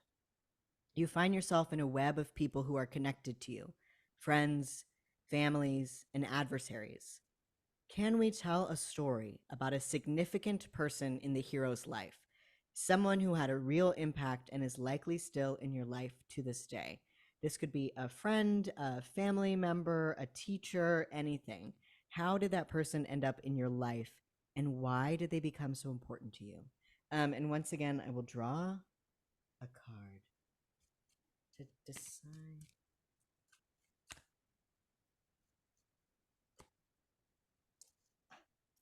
Okay, I love tarot. So what we have here, I just think magic is real, is we have the Three of Pentacles. So I'm going to take a moment to show it to you all. So you can see. Gorge. So the Three of Pentacles is, I'm going to pull up my little cheat sheet here so that I give you the right information, is about teamwork and collaboration and focused effort. It's also about knowing what you can bring to the table in a collaboration, knowing your own strengths and your own weaknesses to know how to best serve a project. Detail-oriented, like this, this statue would not have happened alone. You know, it requires like a lot of different artists to come together to make this monument and piece of beauty. So with that in mind, with this Three of Cups, who is someone that had a real impact and is likely still involved in our life to this day? And anyone can start except for the Hierophant and the Magician. So I have an idea. Yay! The first thing that came to mind is our speech and debate coach from high school. Shut Oh, up. Yes. Shout out, Brian. Yeah. Speech Yes. kid? Are we making a speech kid? We've Hey, already we got not. the proficiency in language. You Wearing a know. little suit? Well, this is the connection. They just wanted friends. You know the Oh. Hierophant is into debate. Oh, yeah. Yes. Absolutely. Maybe like Roderick convinced them to join. They were like, "Come on, we need one more guy for, you know, the Don't make me thing." say the actual events. I will. I not know expose- you're going to have to. I am exposing you. I'm taking from your life specifically. Well, No, be your speech kid. Oh, I was no. a speech kid. Well, well, not to get on my high horse, but there is a difference between speech and debate. So There is. I do know. I will ride that high horse right along I beside will. you. Huh. I had no idea. One is more about performance, and one is Yeah. more about debate. So I guess So this actually, is let's like- make that distinction. Were they on speech or debate? 'Cause Yeah. That's very important. Fool. What do you think? Do I? Okay. I mean, if anyone else has a strong inclination, like an impulse to jump in, please feel free. Again, But for if not, this, sound you- more like a debate kid than Yeah. a speech kid. a debate kid. Great. Yeah. cool. Yep. But And Less my area They're- of expertise. Thank goodness. So you're on your own. Just kidding. Like an extemporaneous speaking, like impromptu debate, like things like that. I imagine. We're gonna get some Right. emails. no debate kids listen Yeah. to this podcast. Absolutely. Actually, I would love some emails. If you could just drop a comment in the YouTube below and just let us know. Just add dweeb to your signature Yeah. line so we know it's you.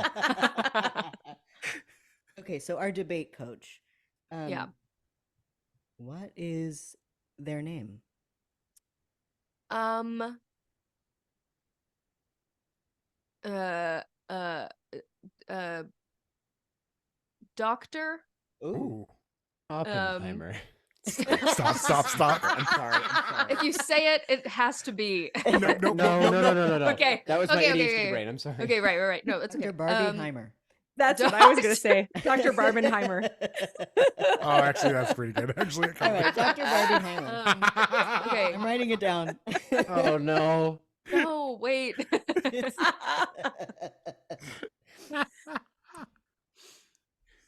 Are you gonna? Yes. My instinct is to say no. Don't do that. I honestly can't tell if we're joking or not. Is it Doc Barbenheimer? Welcome to the PHB Cast. Welcome. What's going on? I just want to know. I mean, what- I wrote down Dr. Barb and then stopped writing, but then I looked at it and went, that's kind of cool. I like that. Barb. Can we do like Yeah. Doc Barb? Doc Yeah. Barb. Yeah. That's fun. Yeah, that's fun. That's fun. That's fresh. I'm so sorry. I did not mean to blurt that. But I'm glad that you did, because that's how we got Doc Barb, and that's how Doc things Barb. happen here at the PHB Cast. Is we say things and they become true. I'll keep that in mind. Seagull was a druid.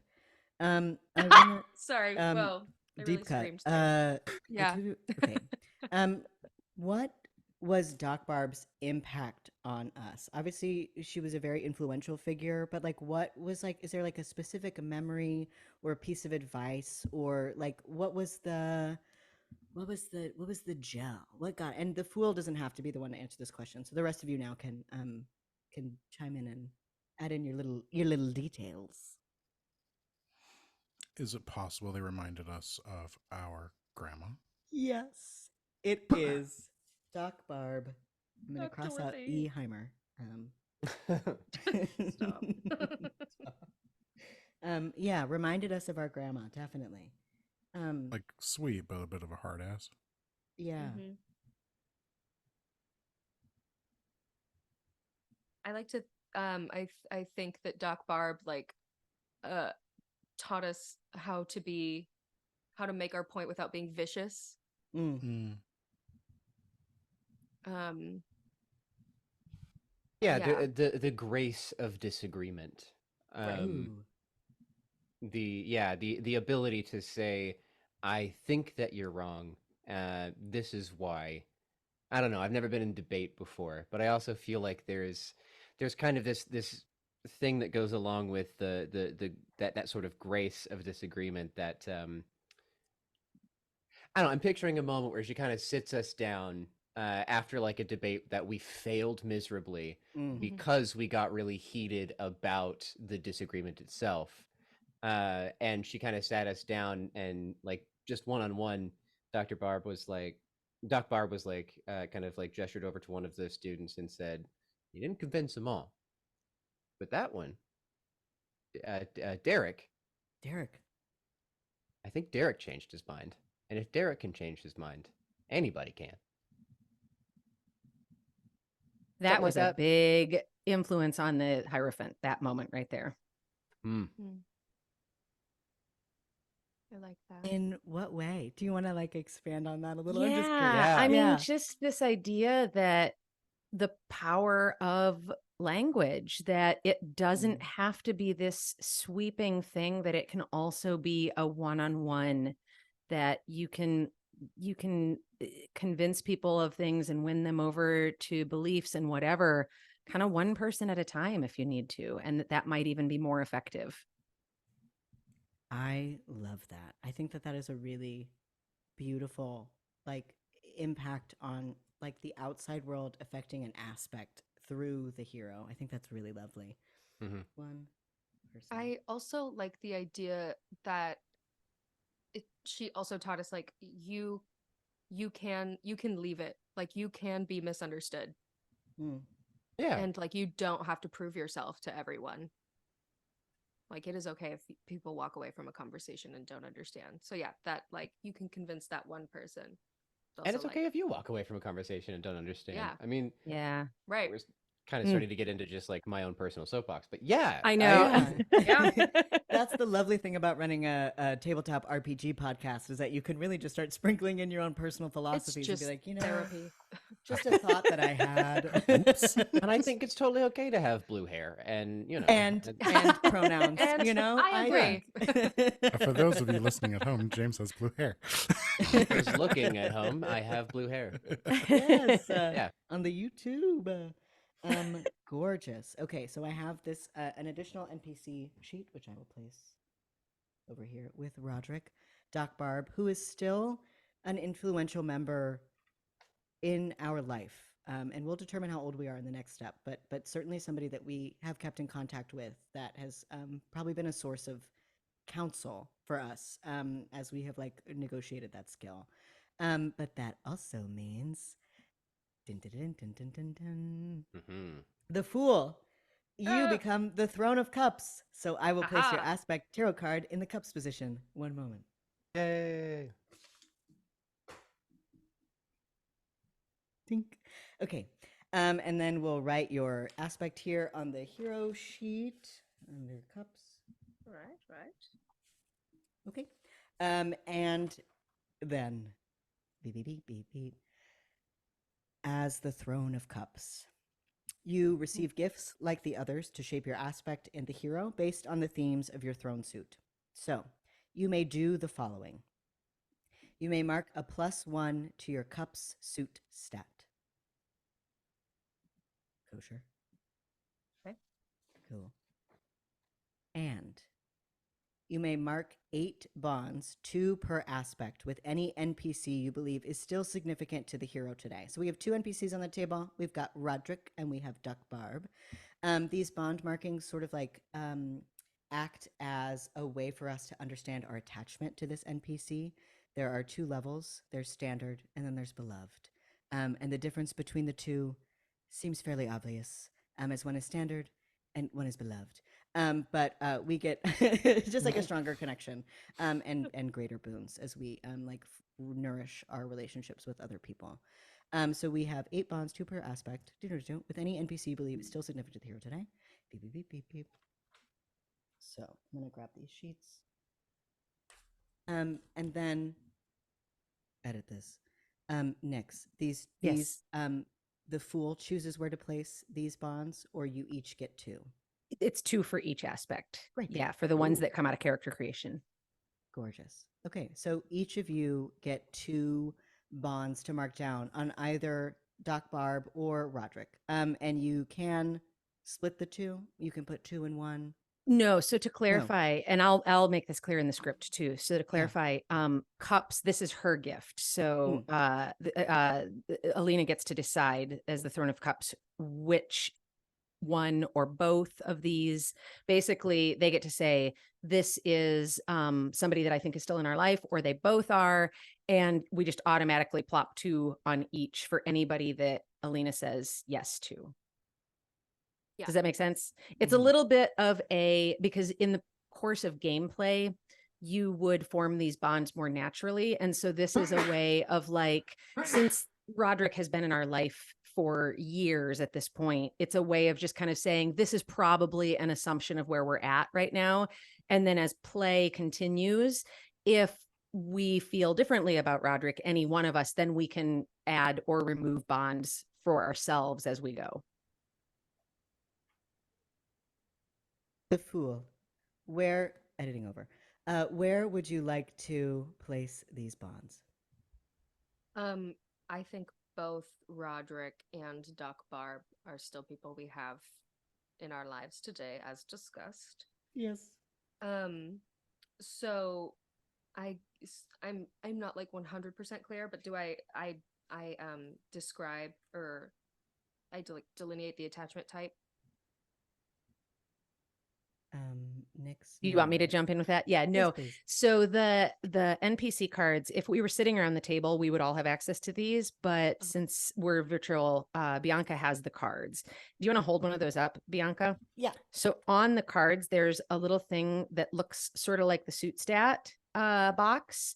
And it's a little hard to see on the camera, but there are 4 plus signs in each one of those. And so each one of those plus signs represents a bond. So those get marked on the sheet on the NPC card, not on your own place, your aspect sheet or whatever. So Bianca will just, if you say we're doing this with both of them, Bianca will put 2 pluses in each of those 4 quadrants for both of those characters. Okay. And then that sorry, that doesn't answer your question. The question was about if it's standard or beloved. The threshold for making a standard attachment is 4 bonds or higher, and the threshold for a beloved is 10. So since these both get sort of grandfathered in at 8, they both can be a standard attachment. Cool. Okay. But neither one of them can be beloved yet. But we only need 2 more with either one of them. So during the course of gameplay, we could add more bonds and upgrade them to beloved if we wanted to. Okay. So they each have 8 bonds currently. Yes. Sicko mode. Great. And again, all of that's getting edited out because that was a really clumsy explanation on my part. So, well, and even if it wasn't, I thought it was great. No, it was really helpful. I really enjoy. Thank you for being here and helping us. Of course, my pleasure. Work through this game on the fly. Great. So we have marked our 8 bonds with our NPCs who are still significant to us, and they are now both standard attachments because they have more than 4 bonds. Kosh. And, Fool, just like with the previous 2 thrones, you have 2 additional options for final customization. As before, you may choose either one of these or skip them both and leave things as they are right now. So your options are: you can mark -1 in one of your other suit stats, not cups. And in exchange, all aspects may start the game with 7 powers instead of 6. Ooh. Or you can mark a -1 each in 2 of your other suit stats that aren't cups, and in exchange, add an additional +1 to cups, bringing it to +2. I am absolutely going to do the first one. Yay! Woo-hoo. All right. So you just mark a -1 in one of your other suit stats, and then everyone will update their max psyche from 6 to 7. That was for wands. This is update powers. Everybody gets 7 powers. Yes. Ooh. Oh, Good. even better. Mark a new little gift. Honestly, I had already chosen 7 powers, so like this was a really good thing for me. Okay, so I guess Manifesting. I literally we ask did, for what we though. want and we get it. Perfect. I'll give you a little bit of time to look that over. So just flash me a thumbs up when you're ready.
Oh God, I Hey, I didn't see you there. Is everyone okay? Oh, hey.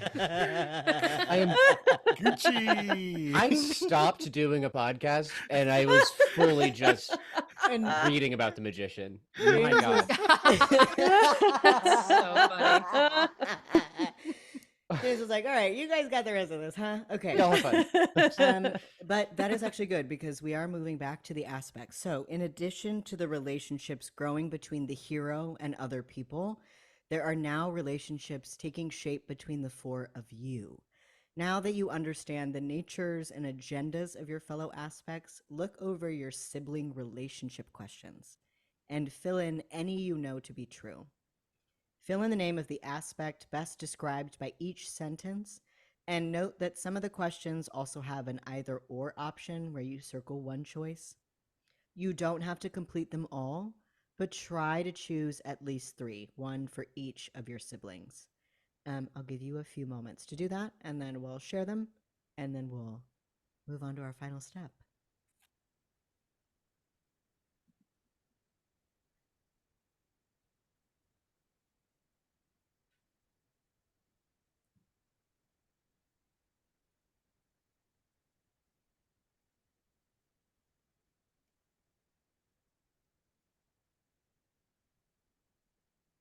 Remind me what the Hierophant's sort of like goals and stuff were. What was the Hierophant? So really, it's all about this institutional ideal of communication and language, the use of Right. language. Thank you. Do you do the same with the magician for me, James? Yeah, the magician is basically like all ambition and planning, like acting with force to get something done, to change the world. That's what it says.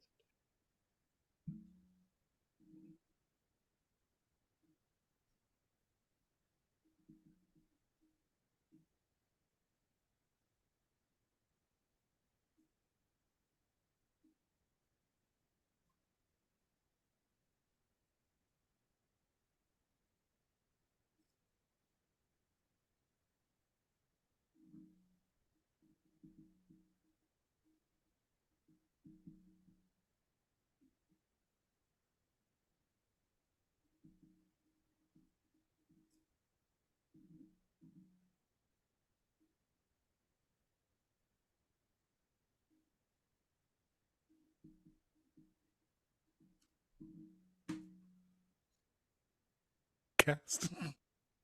But for those of you on YouTube, hey, how y'all doing? Hope you're enjoying the show so far. Oh, yeah. How's it going? I guess they're not going to edit the video, huh? Yeah, they're not gonna edit. We can't really. Yeah. Which is fun, Yeah. because then you get the fully fleshed out. You get to see us as people, and not Yeah, this is just the background voices stuff. in your head. Not the heroes you think we are. We No. bleed. We sweat. We You get to see sweat. all these We're pages that I'm beautiful. like flipping through, like panicking, like I don't know Somebody where just I put- got that quality, but I'm very good at making just like an immediate decision. And I I'm think that just is like, really a skill to have. yeah, it's just like this is it. That's it. That's Whatever. it. That's what we're doing. Done.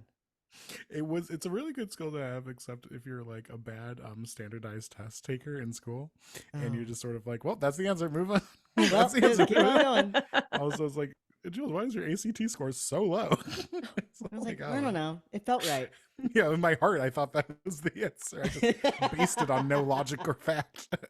Just- No, I go with my gut. Yeah, I just always go with like, I didn't take the ACT. really? Yeah, I only took the SAT. Now we're getting into some personal history while we're stalling I think for I time. have to do both. You're learning a lot about me today. I was a speech kid. I only took the SAT. What was your did you say? event? What? What was your event? I did original oratory and duo interpretation. Oh my gosh. I know, super nerd. I did get top 10 in the nation my senior year of high school. Of So course you did. really was affected. I don't think he's watching this, but Mr. Eanes, if you're out there, you saved my life. And I gotta be love you honest. forever. Mr. Eanes is the inspiration for Doc Barb. Thank you so much for really putting that out there. He is one of the best educators I know, and I hope he and his family are safe and well. Wait, did you two go to like the same high school? No, No, I I just just talk know a about lot Brian about all the them. time. Yeah. And once Oh, y'all talk. That's actually more wild. yeah. Yeah. No. Yeah. He once sent an HEB bag with Selena's face on it to Yes. me, and I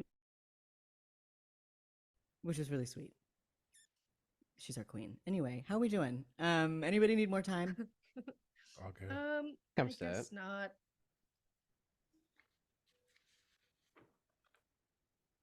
Fool. I'm good. I got it. What'd you call me? And repeat it in polite company. Yes, no, maybe so. Yeah. Great. All right. Let's talk about our relationships with our siblings. We'll do the same order as per usual. So Emperor, if you want to start us off and tell us the ones that you filled out. I must protect the Hierophant. I must keep an eye on the magician, as they may prove a threat to my agenda and interests. The fool just annoys me. Oh, When the fool is in control, I worry their weakness leaves us open to threat. Out of all of us, the Hierophant is the only one with power to rival my own. The fool has power worth cultivating, but doesn't care. interesting. I love it. That's spicy. And I love that this boy emperor is really protective over this swarm of firefly quills. I think that's just like so sweet and telling. I forgot he was a boy emperor. I'll never forget. Joffrey! Bend a fucking knee. That makes this kind of interesting, actually. I manipulate Emperor to support my vision and aid me in my ambitions. Emperor tends to get in the way. The power possessed by Hierophant is to be respected. When Fool is in control, it usually means disaster for my plans. I'm sorry. When danger pops up, I always trust Hierophant to handle it well. Out of all of us, I wish that Emperor had less time in control. I feel the most kinship with the Emperor. Yeah, you better. You better. That's lovely. Fool. That's very interesting that you all say these things. Okay. Because I love to antagonize the Emperor. And I love to get a laugh out of the Hierophant. Sometimes I just ignore the Emperor because they're obnoxious. When the magician is in control, it means I am getting what I want. So that's interesting. I know. I love it. And when the magician, when something interesting happens, time has taught me that the magician is usually going to be chill about it. I have to admit, I look up to the Hierophant because she has a focus that I envy. I'll just have a crush on the Hierophant. I know, for real. Literally. I just love these bugs. We went, like, you "Hey." seem the most stable. Hey, what's up? You wanna hang out later or whatever in the shared space? I'll meet you in the Mommy? row. What? Mommy. Sorry, No. Who? Mommy? Fantastic. And our most beloved. All right. The magician isn't perfect, but I enjoy them because they get shit done. When the emperor is in control, I worry that they will act contrary to my institution. The fool is an instrument of powerful cosmic forces, even if they don't know it. I admire the magician. The fool can be taught, but only through getting on their level or sort of meeting them where they're at. And the emperor only thinks of themselves. Fascinating. I love this because, again, like, we didn't talk about any of this. We just went off instinct, and it's so sibling, and it makes so much sense. And I think that these will be really helpful guideposts as we move through the game itself, as you're like interacting with each other. Just like if you ever like, I need a touchstone. I think it's a really great part of the character creation to be able to like return and think like, what does this relationship do for me? Which I think is really beautiful. Great. And now it's time for the final throning question. Who's gonna answer this one? I wonder who's going to go. It's the Pentacles throning prompt. A place in the world.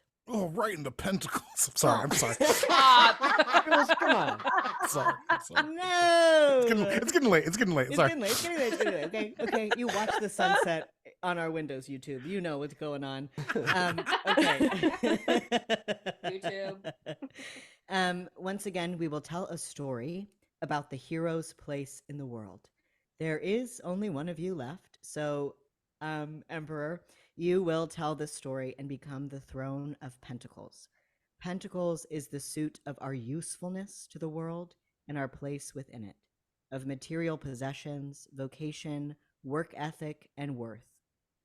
By now, the hero has to interface with the outside world regularly. This final story is going to be about the place you, as the hero, find yourself in when our story begins. Not just geographically, but professionally and socially. And as an extra benefit of having to go last, your story will help us define the hero's current age and where they find themselves in life today, sort of like a culmination of the stories we've told so far. You don't have to name them. I just want to be clear about that. I'm not going to. I'm ready. I saw the fear in your eyes. I'll pull up the Patreon list. It's very easy. No. For the void? Hey, we'll have one named like fucking Screwdriver. Porthole. Stop. I'm E. Barber. Okay. I'm. What did you say before that, B? Say it out loud. What? What did you say? What did I say? So like warble or something. I'm E. Barber, I think is what I said. Okay, so- Something I stupid. can't. It doesn't matter. we Here's got your it. card. We got it recorded. We gotta get out of here. Here is your card. Emperor. We gotta go. This is the Two of Cups. The Two of Cups, for me personally, is really intimate, more so than the Lover's card. Very much a representation of connection, of romance, of trust, of intimacy.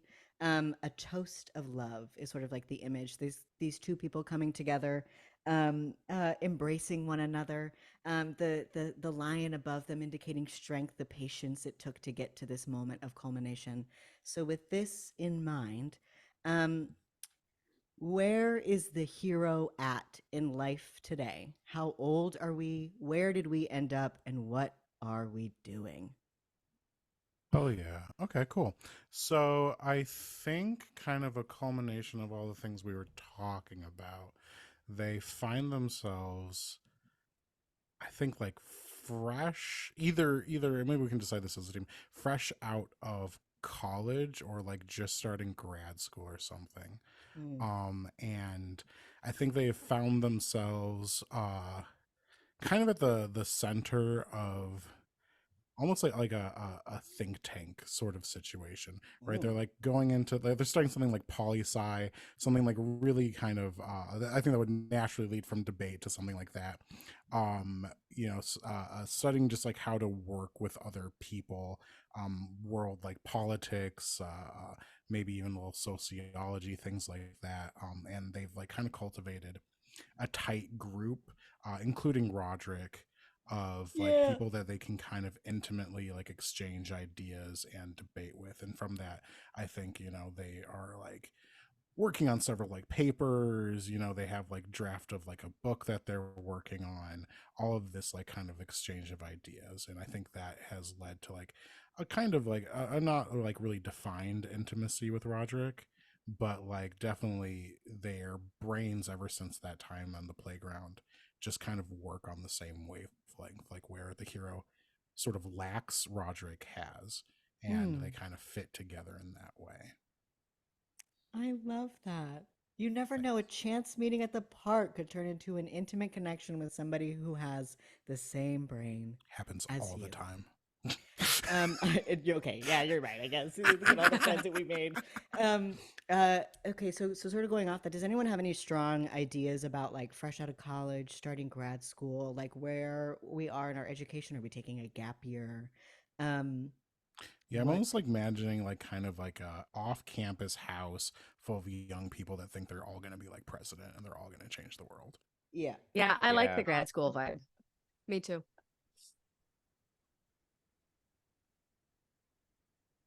Gorgeous, gorgeous, gorgeous. So we live in this house with other people, with Roderick, by ourselves. Yeah, it's shitty. I think there's like maybe like 5 to 7 people living there usually at a time. Yep. Yeah. And like, there's like a lot of like weed and a lot of like long night discussions about like what's happening in Korea. Yeah. Yep. Yeah. God. Discussions. If this were Correct. taking place in an earlier time period, they probably would be like branded communists and they would all be 100%. on Right. like lists. Yeah. Yeah. That's great. Yeah. Yeah. Really, like, the secret history, like, like that sort of like dark academia, like we're all Totally. students and like we all really like get each other and like we're gonna change the world. Yeah. Very Which that. is good if you are a student and you feel that way. I'm glad. I don't Seek want you help to Change the immediately. world. Change the world, for God's Please sake. change. Somebody's got to do it, okay? And I'm I hope that glad. it's you. What are some other thoughts or details about our current position, particularly in regards to where we find ourselves at the Sphinx Institute? What do you think our sort of like role is in this future research-a-thon? We don't necessarily have to be a competitor. Somebody in our house could be competing and we'd be going along with them. We could be coaching a team. We could be working as like a work study student at this institute, which you'll learn about in the next episode. But for those of you who are playing with me today, who know a little information, where do we think our hero falls in this? Because this is like realm? it's like a hackathon. Yeah, or it's like it's a big competition that is centered around codes and cryptograms and puzzle Gotcha. solving, basically real nerd shit, but Excellent. real juicy stuff. So, Jules, were you saying that we are a grad student, but the other students that are in this house are undergrads that we're sort of like managing or whatever, or are they our peers? I think it's a mixed match, I think most of them are our peers, but if there's like somebody that's like part of your like study group that needs somewhere to crash, I think they might show up on a couch or something like that. But I think it's mostly our peers. So we could One. be on a team that is going, like us and Roderick and maybe a couple of other folks are going to compete in this event. Hell yeah. Got a team, I'll say of 4. That seems appropriate with our sort of theme going on here. Jules, I won't have you name these people. But the fool and the magician, I'll have you each name one of our other teammates. So we've got the hero, we've got Roderick, and then we've got 2 nerds. Name these nerds. Name these Shay. nerds. What? Shay. Shay. What are Shay's pronouns? She, her. Shay, she, her. And what's Shay's major? What's her focus? I was just ready for the name. Yeah, that's okay. We can come back to that. if you Criminology. want. Criminology. Yeah. That's great. Yeah.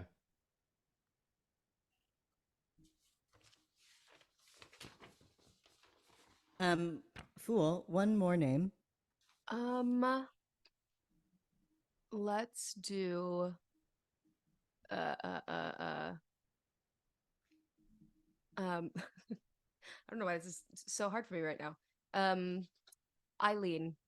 Ooh, Eileen. And what are Eileen's pronouns? They, them. Love it. That Eileen with an EI or an AI? Ooh, I think EI. love it. And then, what is Eileen's major? This is a question that can go to anyone. I feel like linguistics. Yeah. Yeah. Linguistics. Major. Gorgina. Okay. And Doc Barb is a judge. Yes, Doc Barb is Yes. a judge. Yeah. I'm writing that down. Doc Yes. Barb. Gonna get complicated because we've got like personal ties there. I mean, might That's, have to. that's probably gonna work against us, honestly. Oh, Yeah, I mean, she's yeah. gonna expect yeah. a lot You know, more. everyone knows Doc Barb. Yeah, she's a hard ass. Maybe she like wrote a letter to like help get us in or something, Ooh, or yeah. recommended us to it. Totally. Yeah. Since we're just, hot smoking little frat house Nerds. kids. Yeah. I feel like we would be probably very different than the other like caliber of people who are Yeah. being invited there. Yeah. How old are we? What, so like post university in Post grad college school and would grad probably school. make you like, I'd say like 23 or 24. Does that sound right? Yeah. Yeah. Graduate 23 or around 24? Does 22. anyone have a strong inclination towards one or the other? I just really like the number 24. I was Done. going to say 24 just because that's an extra year of practice too. Yeah. Yeah. So we are 24. We are a poli-sci major. What are our pronouns? I feel like early on in the process, I heard a lot of he, him. Yeah. I did hear that too. Yeah. Me too. Feels That right. gels with me. Yeah. Yeah. We'll be a he, him. Sounds Yeah. fun. You Why said not? it, James. So I did. And I was like, yeah, but also, yeah, okay. Yeah. And maybe we picked those out. Maybe the doctor gave them to us, but that is a mystery for us. Yeah. Sure. I mean, we could also be a Ooh. he, they. Yes. We sprinkle in a they every now and again. Yeah. Just to get the vibe. Yeah, Yeah, I like that. I like Just that. because, It's, and I'm it's a sure. soft launch. At the Institute, we are for the first time introducing ourselves, saying he, they. Just like No see. time like grad school, right? Yes. Just try it out. I mean, you might as well. Just like see like what, maybe it fits, maybe it doesn't. Everything's fluid. And now, for a very important gift to give to our hero, what is our name?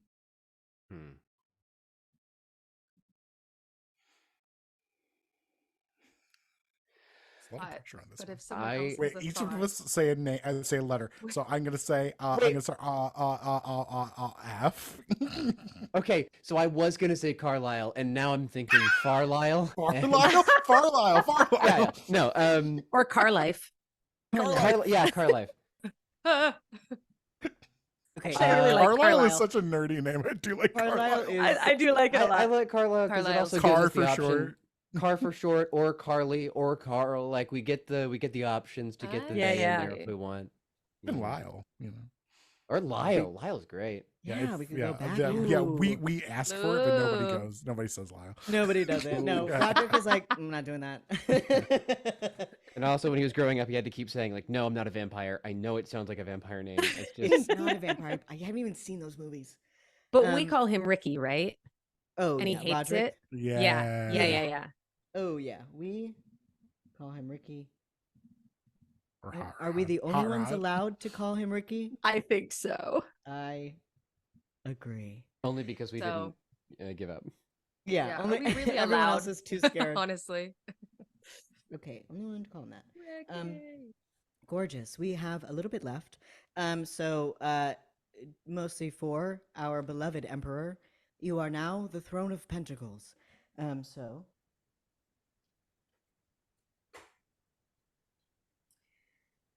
You have been placed in the pentacles position in the hero spread, and I will write your aspect on the hero sheet.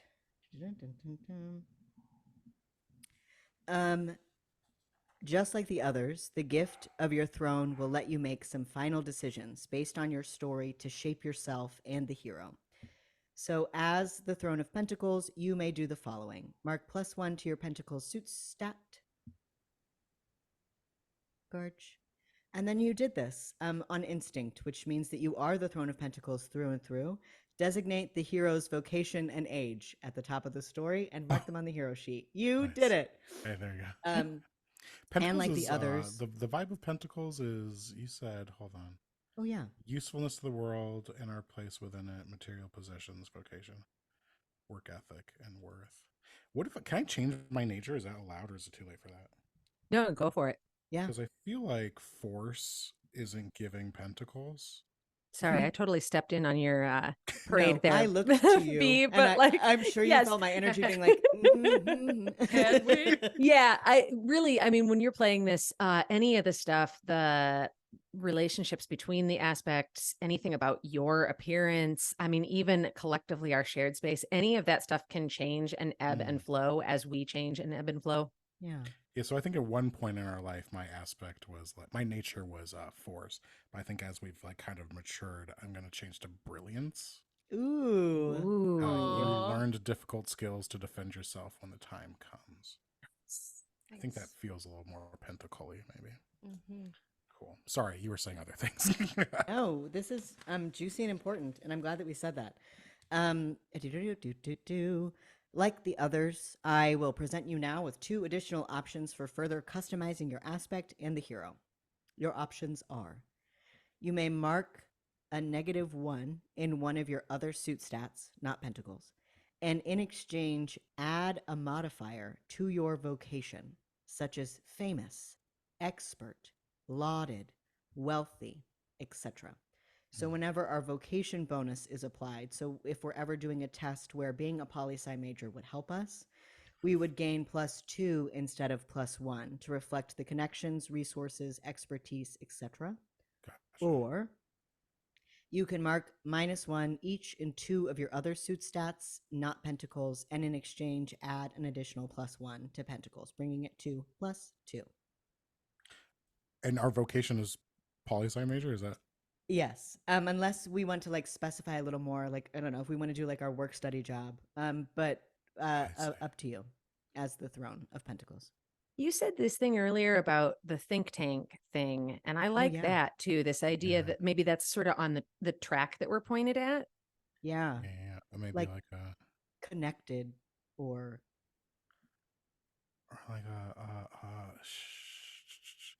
like a young savant or something, or like a yes, you the know, good like a- doctor. good, yeah, like a good, like a real good, or I guess prodigy is kind of a strong word, but we could go prodigy. Yeah, I like it. Yeah.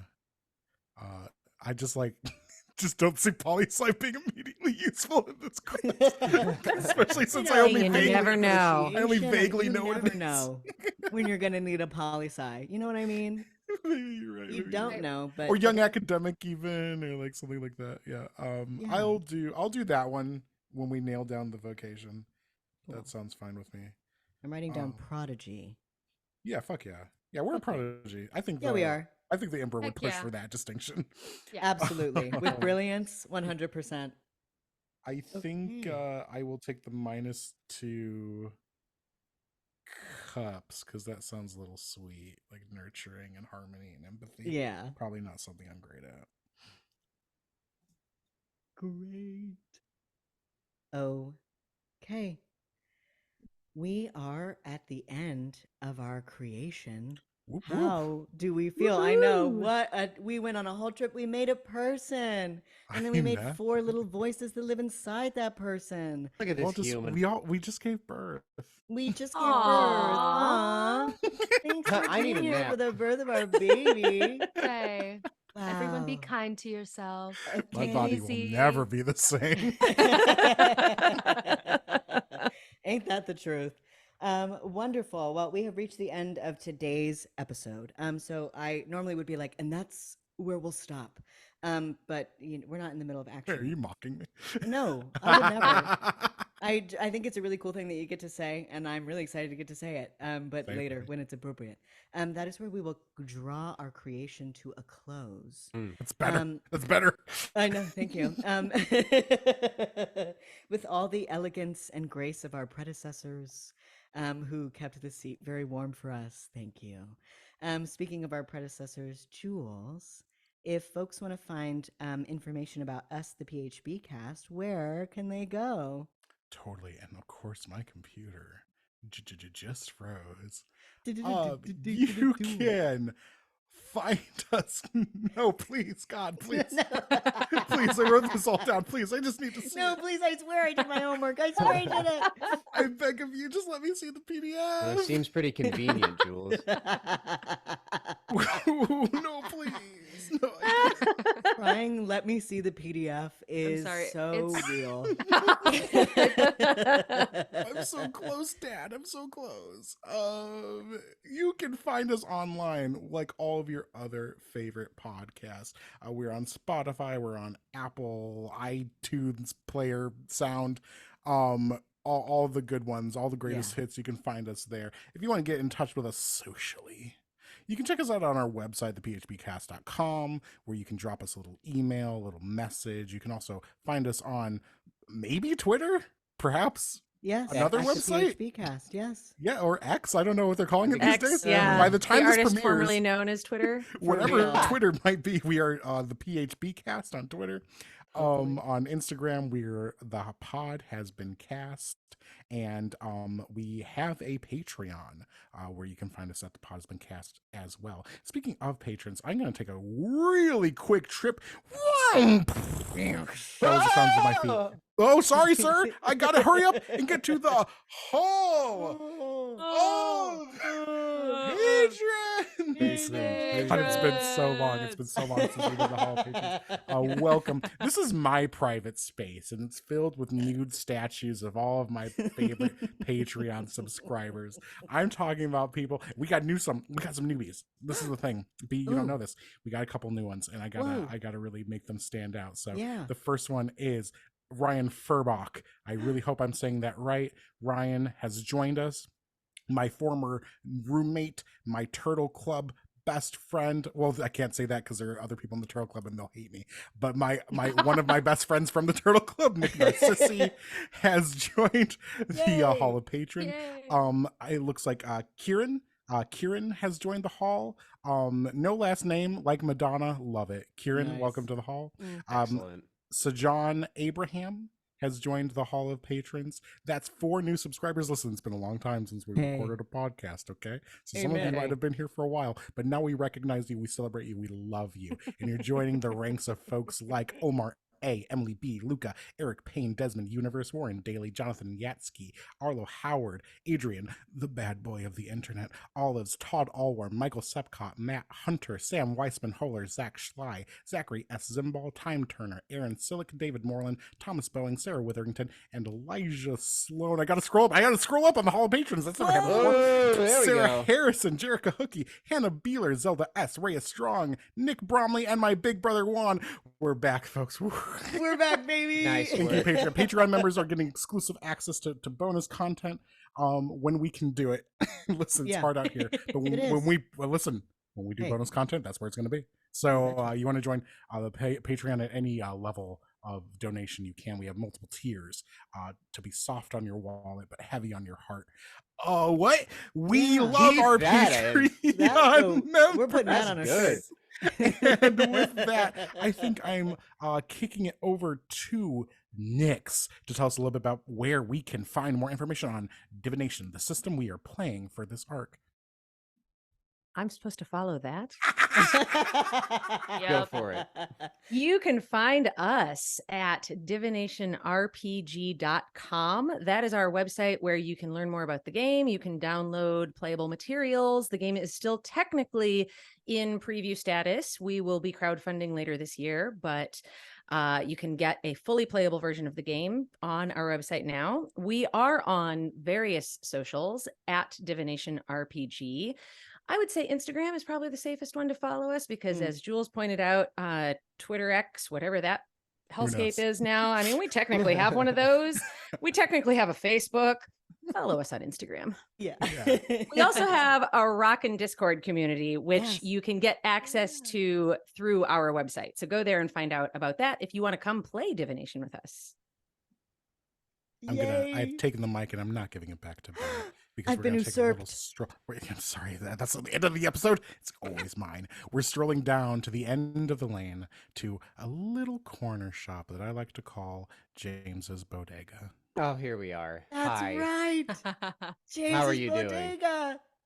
Would you like a sandwich? I just recently learned what a bodega actually is, and it's a New York thing. Yes. Let me All in. those New York things. Remind me what we do in my bodega. What's happening This here? is James. This is your podcast within a podcast. So This whatever is you your want to talk moment to about. tell us. Now some let me tell you, Oh. this recording already quite long. So whatever you're Okay. going to say. You know what? Happy.